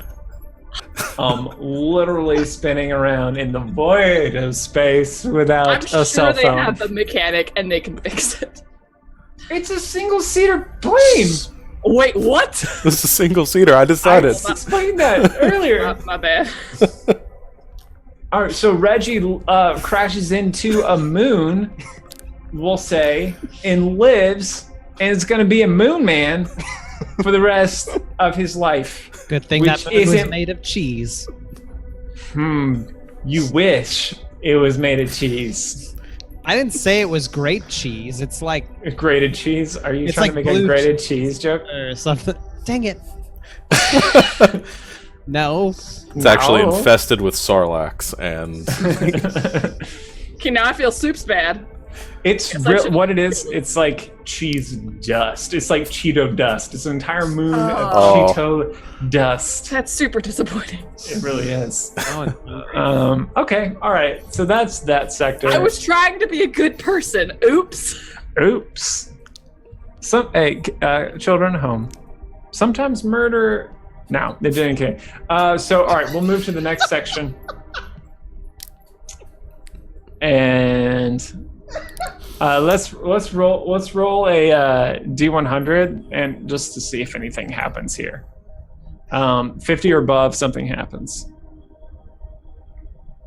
Well, I want to talk to Raj. Yeah, absolutely. Talk to Raj while you're traveling through this sector. Well, I'm just gonna go visit, and yep, just gonna go visit the solarium and see how they're doing. I shut the door in her face. No, I'm just kidding. No, I just, I think I've come out a few times to help with like the enchantment. If you wanted any, I assume you wanted some help. With that. Yes, I would like my fire-headed friend to help with this fire beak. I've probably come out briefly at some point between killing Reginald or marooning Reginald on an island. To help with that. I haven't really said much, and then returned back to the solarium. So right now, I'm just meditating in there, in probably the same posture, in the same place, in the same position that I've been for 90% of this trip so far. Knock, knock, knock. Hey, Matchstick, do you mind if I come in? Certainly. Does that mean you mind or that you don't mind? No, that means you can come in. Okay. Kind of go in, and I'll just kind of try to assume a meditative position. I turn around and address you, struggling to to fold my almost 7 feet into a meditative position. Yeah. Do you need something? Do you need something? I need a great many things, but I don't know what they are. It was very awful back there, and it was very hard. And I wanted to make sure you were okay. Well, as okay as we can be.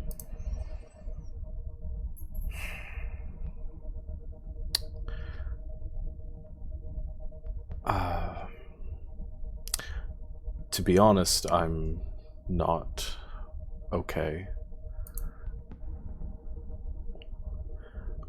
I've never backed down before in the face of something evil, wrong.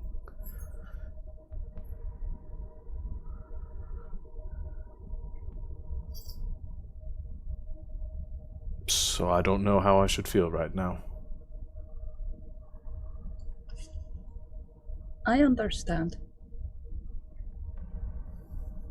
It was very hard. Maybe to think of this. Is it better to fight every evil and then die so that you can't do it anymore? Or to fight what you can and keep fighting forever?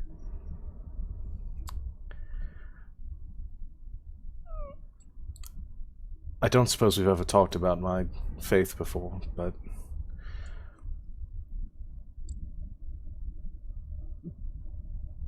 to me, and those that believe what I believe, death isn't the end. And that dying, fighting something truly dark and truly evil is righteous and is the noble path, because we return through the light and through the seed that exists in each one of us. So there isn't an end as long as you uphold the tenets and the beliefs that we hold. And I had always lived by that. I've fought things and people before that others believed meant certain death, and I lived, of course,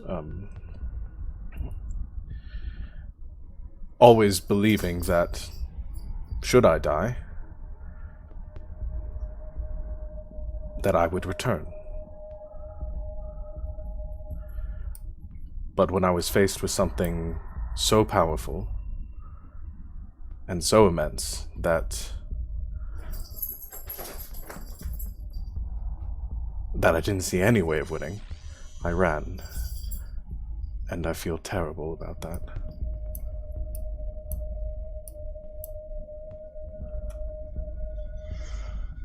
I do not think you should blame yourself for being afraid. I have died, and for me, right now, I think it is the end for me. So I was afraid. I can't die again yet. I'm not ready. And I feel responsible for the people we could not help, but well, I don't really have a follow-up. We just have to try to keep going and to try to do good when we can, I think. To make a grand stand and to do it for the right reasons and to die a hero and to come back in the blazing glory of holy light sounds very nice, but What about the people you leave behind after you die? If we had tried, who's to say we would have really helped, except made ourselves feel better?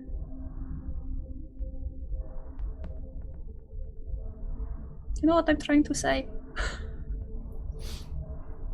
No, I understand.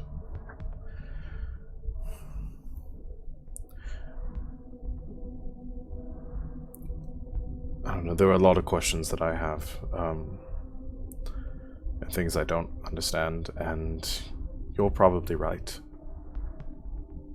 What you're saying makes sense.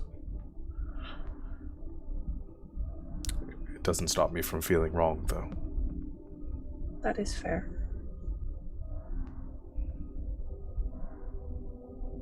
I told you once about my brother. Mm-hmm. I tried to fight him and the things that he was doing. And because of that, he burned my home and all of our people and Captain's people. So I think sometimes to fight is not wise. But to wait is wise. I don't know. I also have many questions, and I intend to be more prepared next time.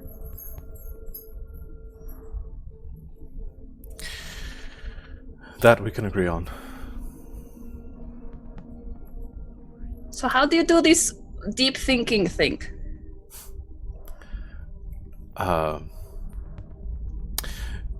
Well, you have to sit in a way that's comfortable to you. You don't have to sit the way I'm sitting. This is really not comfortable at all. No, I sit like this because I've done this for years. You should sit how you feel. I can't feel my feet anymore. Mm-hmm. Okay. You should probably just get up or just sit down on the pillow over there.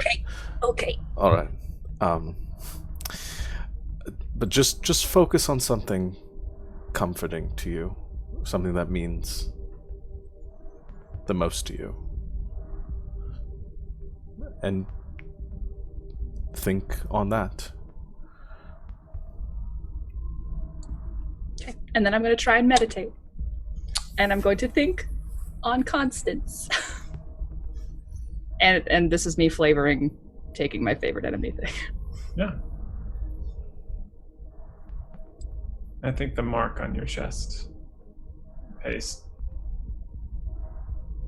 glows.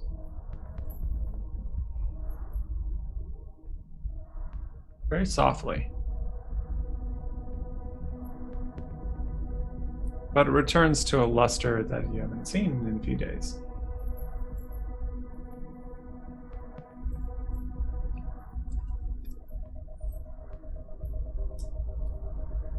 I'm very happy about that. Is it like glowing in a way that Rosh can see it glowing? Rosh is very perceptive. I am very perceptive. What does the mark look like? It's very different from yours. Yeah. But it's different from yours in every aspect other than that it's localized in roughly the same area. Like yours kind of comes out from the center of your chest, hers a little bit higher up on our collarbones, but they're both marks on your chest. So. And that's Did you sort say of it where was the something like similarities are. something like tattoos? Mm-hmm. Okay. But they're like kind of a softly glowing gold tattoo. Interesting. I won't call attention to it unless it's something that she wants to talk about. It is, but she doesn't say anything about it. I don't even know if she knows it's glowing because she's trying really hard to think deeply. Okay. Her passive perception is also quite high. Not as high as Rosh's, but very high. So it's possible. Second best. Second best. Yeah. So we might actually come back to this in a second. Okay. I'm going to go to Bolster. I know you've been working on your tasks this whole time, but is there anything else you want to do, like while you're taking breaks in between working on this device for Captain? Yeah, I think while he's working, he's kind of he's worked long enough on magic things and just crafting in general that a lot of the work is sort of something he can almost do without thinking about it. It's almost muscle memory in a lot of ways. And so kind of half of his mind is occupied elsewhere. He's kind of talking out loud. There's not really anyone around in a lot of the moments that he's working. He's talking to Samathes. Not the robot, but the one he heard from back in the shift, his shift to the Mystic class. And he's just like, he's just talking to him, I think, just saying, man, I really wish you were around here. Things have gotten real crazy. It'd be really nice to have someone that knew a little bit more, had a little more experience in all of this than I did. It's good to know you're alive, buddy. And he's just kind of talking like that. Probably, like, pretty much positive he's not actually reaching Sam. It's almost like therapy for him. Yeah, sure. Yeah. Unfortunately, you don't have anything that reaches back out to you. Yeah. But I think it does help center your mind, and as you're working on these things, as you're designing this piece and making choices, like, by you talking about or talking to Samathes, like, it's almost as if Samathes is there, and like you're like, well, Samathes probably want me to put it like this because like these that'll help this channel in this way, and I'm gonna keep it from like it'll reduce the flow of heat from the underside of this apparatus. So I should rethink this module right here, and like it's almost as if he's there with you, just because you're with your memory of him. Vincent, was there anything that you were doing on this part?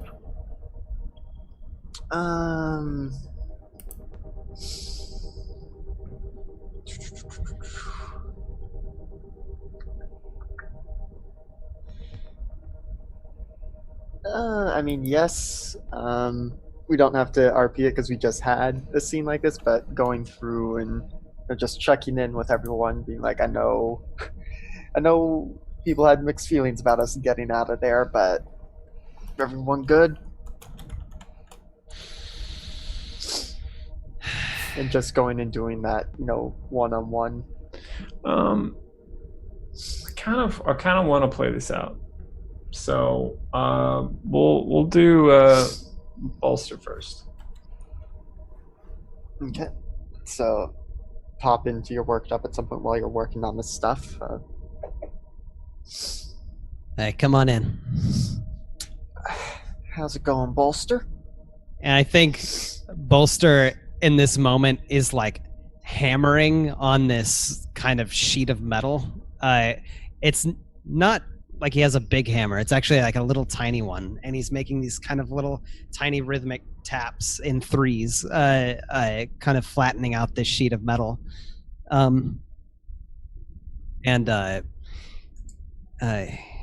He says, man, how are you doing? I'm okay.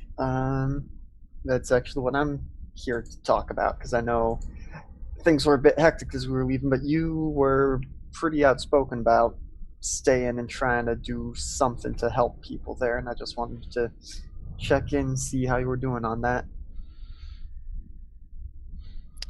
You ever lost someone you care about?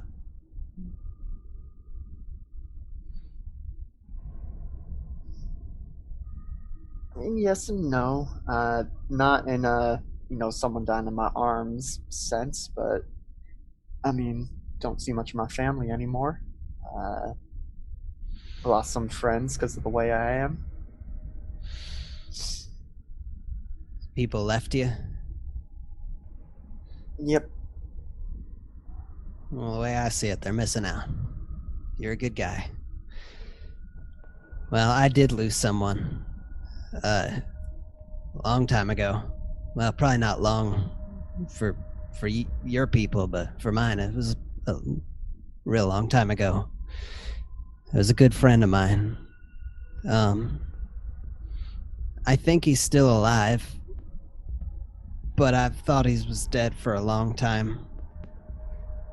It's not making any sense. I'm sorry. Basically, I wasn't there to help him, and I don't like not being there for people, you know, when they need help. I get it, and yeah, it was an awful situation, but you know, I didn't see there was anything for us to do. You know, the railgun didn't do much against the book, whatever it was, and we know what the railgun does to one of us, and so it's we did what we could, and I get that it sucks that we can't do more, but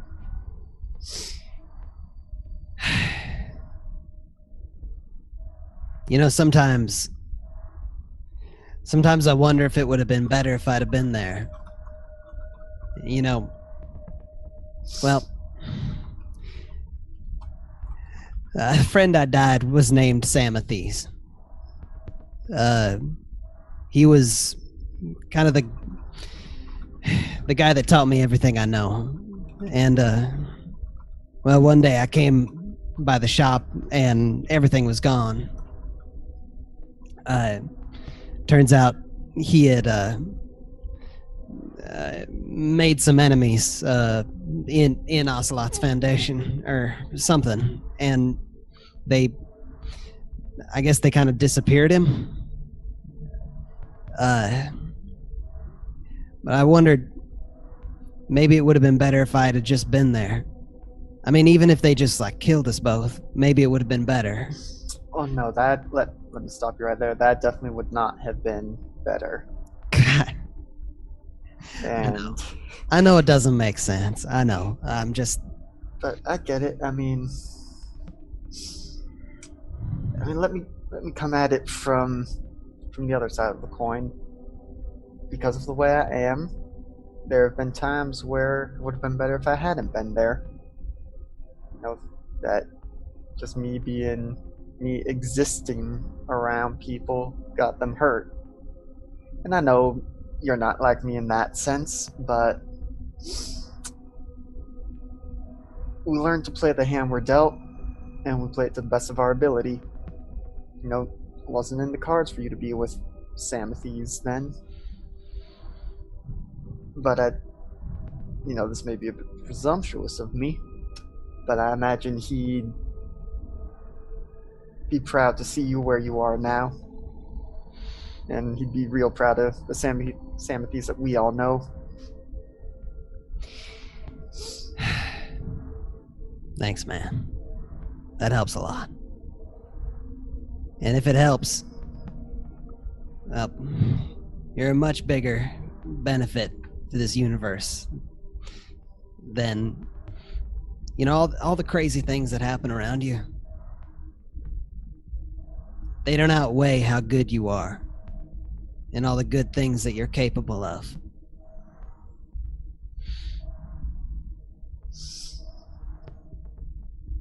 Thank you. All right. Well, hey, can you hold this for me? And I kind of like pull up this giant thing and I like set it, and it's kind of like teetering like halfway off the table, and it's kind of starts to like slip off as my like little arms are like trying to hold it, because I'm trying to make this giant helmet for a pterodactyl, and it's like the size. It's probably like half again my size. Excuse me, he's a pteranodon. My, my bad. I didn't get an A in dinosaur class in college. I'm teasing. My bad. No, so yeah, and you can help if you want. Yeah, I mean, Vincent will do what he can to support, but again, Vincent has a strength of 7. So if it's actually heavy, might not be able to do too much. I don't think the weight is as much a problem as just the size, yeah. Yeah, just the size of it. And he keeps working. Excellent. So, after 4 days. Are Rosh and I going to finish our conversation about our glowy chest symbols? Yes. Yes. Are we going to have a conversation, Rosh? I don't know. I wasn't sure with the way that Dungeon Master left off. It was super cryptic. I didn't know if we were both about to explode or something. Yeah. And you all die. And just the two of you, though. No, sure. Have a conversation about your chests. I don't know. I don't know how that would necessarily start. And be like, hey, you got a glowy thing on your chest too. You got a little schmutz. Because I don't know. Because was Rosh's glowing when I came in? Like, did I notice that? Well, tell me how you're dressed, Rosh. Well, I was trying to decide if I'm still just wearing like my linen pants, or if I put a shirt on for the sake of decency. I don't know. I want to roll for decency? No. For what it's worth, Pace doesn't care. No. I think for the sake of it, I think that I probably have my robe on, but I'm like not wearing my shirt underneath it, like I'm at the beach or something. Yeah. And so yeah, you can probably see it. Again, I don't think Rosh. I don't know how noticeable it would be to most people that they have a different kind of engraving, but I don't know how much this is like pulsing or glowing. Right. Because you said it was pretty subtle. Yeah. Rosh, you would notice Pace's, but I don't know if... I was preoccupied. I feel like Pace wouldn't necessarily notice Rosh's. I think I was trying to not hog too much time with it, but I do think probably I would say if I saw it start glowing as she was meditating there. I mean, and she probably did like go put her hand like sort of on her upper chest collarbone area when she went to meditate, and then it started to glow, I assume. Just say, if you don't mind me asking, you're glowing. What? What? You're glowing. Is there a what significance behind that? Well, I was thinking of when I died. Didn't I tell you I met someone there? You did. Before I came back, she cast something on me at some sort of, I don't know, hopeful blessing, I guess. She said that was the most she could do for me, to help me, so that I could help her and help everyone. So you came back and you had that? I didn't have it before. It was cold for a while, but I'm glad it is back. You're probably not going to believe this, but something similar just happened to me when we were at the station. What?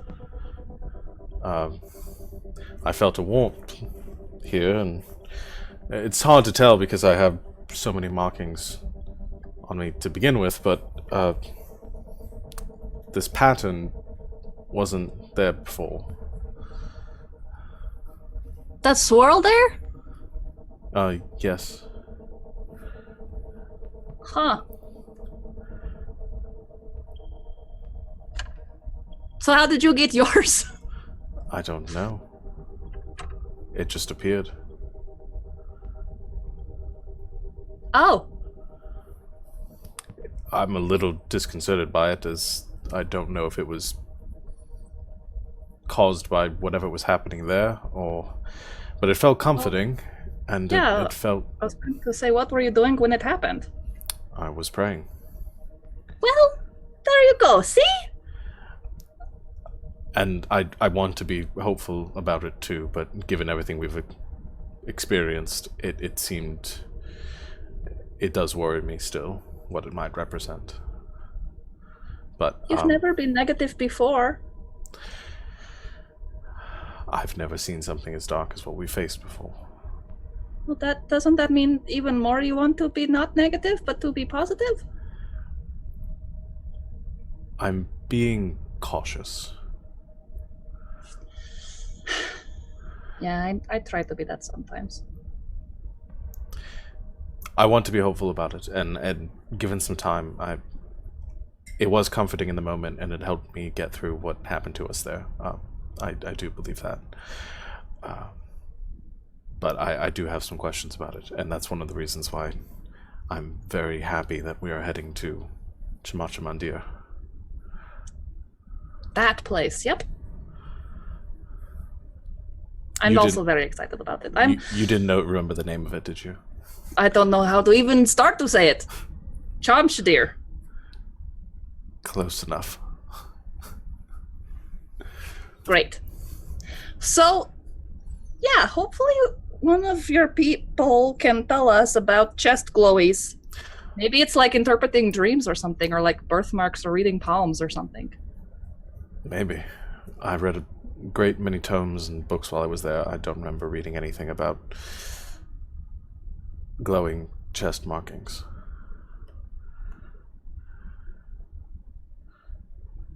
Well, I think this helped. I think this deep thinking you do is very good. I'm going to keep doing it. You should. It's good for the soul. Thank you, Rosh. Do you feel better? I feel better than I did 3 days ago. Or whatever time it is right now. Also, Rosh, if you believe it is not the end to be die, maybe the people that we could not help, they are okay now. I was actually thinking something similar. And that's part of the only reason I was able to leave that place and not throw myself headlong into everything that was happening. But I'm glad you came to the same thought, because it makes me feel less like I'm making up excuses. No, I don't think so. That you're making up excuses, I mean. I understand. Okay. I suppose we should see what the others are up to. Mm-hmm. I've been cooped up in here too long, I believe. You have to see this! Bolster is making something for Captain, and it is going to be so cool. I know, I've been helping with it. What? Oh, well, never mind. I'm still excited, though. Come see it now, this time. It's probably even farther along. Let's go. I follow. I'm sorry, I couldn't resist that. Yeah, no. You monster. No, I thought it was funny. Pace isn't very smart or good with people, so... It fits. Good talk, yeah! Yeah, that's it. I'm done. All right. So is there anything else anyone wanted to do before you arrive in the Garon? Does the fire-breathing dino bird helmet get finished? I don't know that yet. I'll have to figure that after the episode. I think it takes a lot more days than 4. It should be about 10 days, I believe. But your downtime, like it'll be ready pretty soon. And because Bolster is an artificer, it's so much cheaper for him to do it than like any other spellcaster. It's pretty amazing. Oh, I'm gonna go pull the crates out of the Moldler's enclosure so that Okay. they can be comfortable. Okay, that makes sense. Cool. So, Yeah, I mean, just again, we don't need to RP this, but going through, checking in with everyone, how they feel about abandoning Yuval Station to its fate. I mean, that seems like it might be interesting RP. Does anyone want to take the bait on that? I'm just gonna. I felt very bad, and I still feel really bad. But I talked to Rosh about it, and I feel a little bit less bad now. Oh, you talk. Wait, I was about to do the wrong accent. Let me get back into character. Oh, you talked to Rosh. Okay. Yeah, I'll check in with them later then. But Yeah. that's good. They seemed pretty down about it. Well, I mean, that makes sense too. But yeah, it was very hard, but I think we had to do what we had to do, so, but yeah, anyway. I think Matchsticky is our friend a lot, and they need us to be their friend more often, so yes, go talk to them. Yep. About to give Sean a bit of rest, I'm gonna go check in with Help and see how Help feels, because no one checks in with Help. No one does check in with Help! And Help's like, you come up to him and he's tending to his head wound. Oh, he. I think you healed him. Did you heal him all the way? I think you did. I cast a cure wounds on him, so I. Oh, that's right. There's no material component, so you did heal him all the way. But I think he's. But so he's not tending to a wound, but he is not working and not moving around doing something, which is odd for it. And I think it's just in the cargo bay looking at some of the other animals, just like something on your mind, Help? It looks at you for a moment and in that way of like that wordless way, just like, do you need anything? I just need to check in with you, see how you're doing. I know Yuval was very exciting back there. Just wondering how you're doing, how you're feeling after that.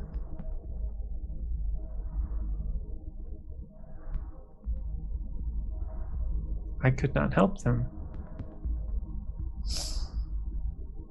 Yep, I think that's how we're all feeling. And it's just something that we all need to learn to deal with. Some of us have more experience and practice with that than others, of being helpless at times. And it just means that you need to focus on what you can do, where and how you can help.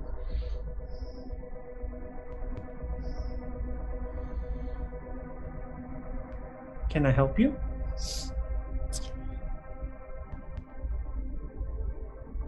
Kitty's not installed yet, is it? Not all the way. That's something we could go try and do. Yeah, I think it needed more repairs. Yeah. Well, first let me just say that, you are free to do whatever it is you want. If helping us makes you happy, we're glad to have you and help you as much as you need. But, the day comes where you don't want to help us, just let us know and we'll help you with what you need to do there. But now that you mention it, and all this excitement, we picked up that kitchen bot. I forget exactly what the acronym stands for, but we're most of the way to getting it installed and having some better slop on this ship. And I think hey, I heard that. I think with your help, we may be able to get it up and running. I will help. Well, all right, let's go give it a whirl. All right, so I'll say that, by the end of the trip, you get Kitty fully installed. And I think Kitty is still missing many appendages, many of its, different bits of cutlery that it normally has at its disposal. Doesn't really have all of those, but it can make certain meals just fine, and it seems very excited to do so. What is the meal that it can make right now? Oh, I don't know, guys. Lasagna. Lasagna. It has so many layers. So. But you don't really need many tools for that. You don't really cut much things. Tofu burritos. Much things. Why would you put that evil on us, Rosh? But yeah, lasagna works. Okay, so Kitty begins to bake lasagna carefully, making the pasta and laying it out in strips, and making its own sauces, and there makes a vegetarian one and a meat lover's lasagna. There's so many different kinds of lasagnas it'll make, and it's just la, la, la. It's very excited. This is the best day of my life. Okay. So much. I'm dying. So after that, the next day you arrive. But did Vincent check up on Rosh? Not specifically yet. Yeah, we can do. Yeah, we can do that. So just check in at one point, I guess, while Rosh is in the solarium. Yes. Can I help you? Yeah, just coming in to see how you're doing after Yuval. I know Pace and you have had some talks. I'm doing much better now. Yep. I just, I did get to thinking a bit. I don't know too much about your faith, but I know it is focused on the light, and those creatures were, light-ish as well. But I don't know, this may be a bit of pot calling the kettle black with you and your fieriness, but not all that is always a good thing. Fire burns. You've seen me when I get all super glowy, and that light doesn't help much. But I'm babbling here. I should be listening to you. I understand. Actually, I think we're pretty close to getting there. Do I have an idea that we're pretty close to getting to the temple at this point? I probably actually would have come and just be like, hey, we're X hours out. Yeah. I think this will be good for us to return. Remind me of a few things, and I'd actually like to join you in the cockpit when we arrive. It's been a while since I've seen home. Of course, I'll be sure to let you know when we're within range. I might add one thing I should have mentioned before. You might want to route as much power as you can to the cooling systems as we approach. Okay, yeah. Make sure to make a note of that. Let Bolster and Help know. You should be fine. Don't worry too much about it, but might help. We're not gonna melt, are we? Just have faith.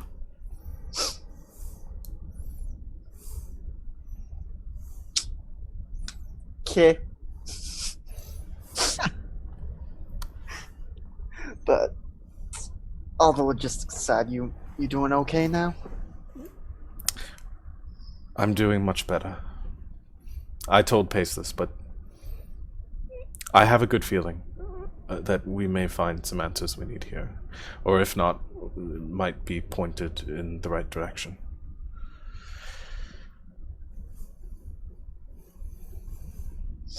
Well, I certainly hope they give us some directions, because after this, I guess we could go back to actually trying to show off Pace's zoo. It's been a minute since we did that. I think we might be a little beyond zoos at this point. Yeah, there is that. Yeah. And I actually do. I'll have some questions, I guess, from you to help point me towards someone in the temple, because I've got some questions of my own to be asking. I'd like to hear more on this. Right. Yeah, sure. First, I guess a question for Ryan. And this may turn into a question for the rest of the people. How much have they picked up on me having conversations with Sandy ever? Gosh, I haven't registered anyone in character noticing any of that. So we haven't generally been around. Yeah, I was making the assumption I didn't know about it. Yep. Yeah. So yeah. Well, I guess one thing is, right before we got to Yuval, I had a bit of a vision. More of a dream, I guess, but in it, a figure that I'm familiar with, a celestial figure, showed me, a great big expanse with lots of pinpoints of light. And while it wasn't exactly what we ended up seeing come out of that mega arc stream, it certainly was reminiscent. And so I guess I'm going to have some questions on that point. I think I know just the person you want to speak with.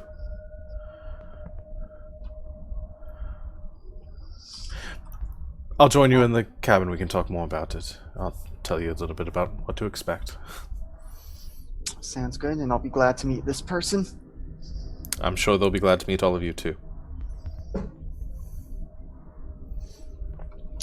And so you return to the cockpit, and as you approach Camacho Mandir, Sean, how would you explain, or describe rather, what everyone sees as the Arcturus 8 approaches?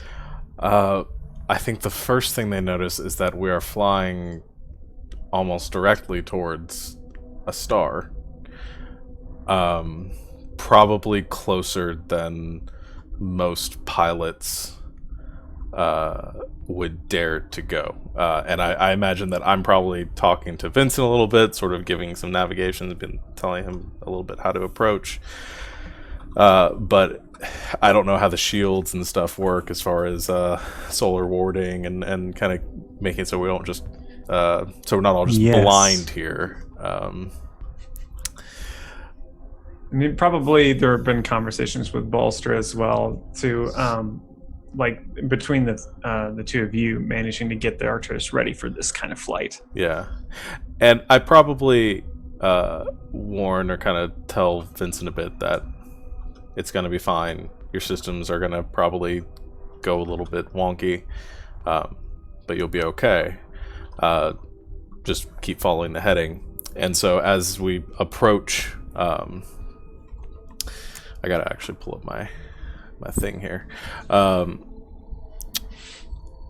As we approach this star, I think there's probably a moment where like the sensor's going off and everything gets a little bit heated, and but what you see, kind of casting a little bit of a shadow and framed by the light of the sun as we approach, is a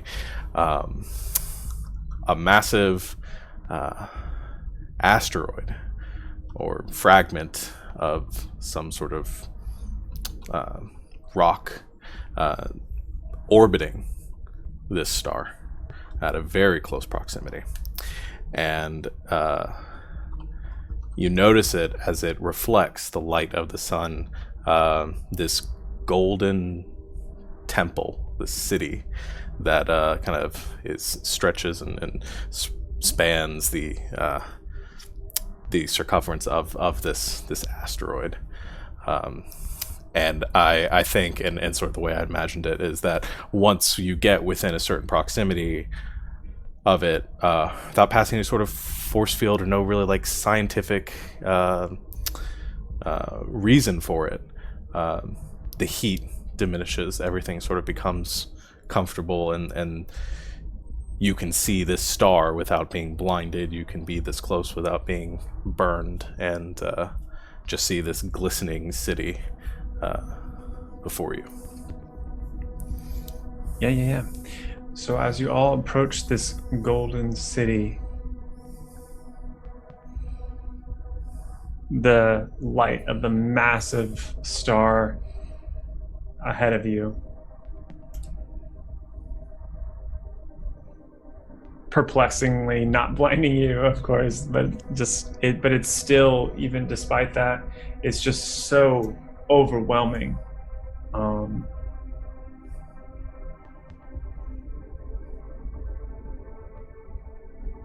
I think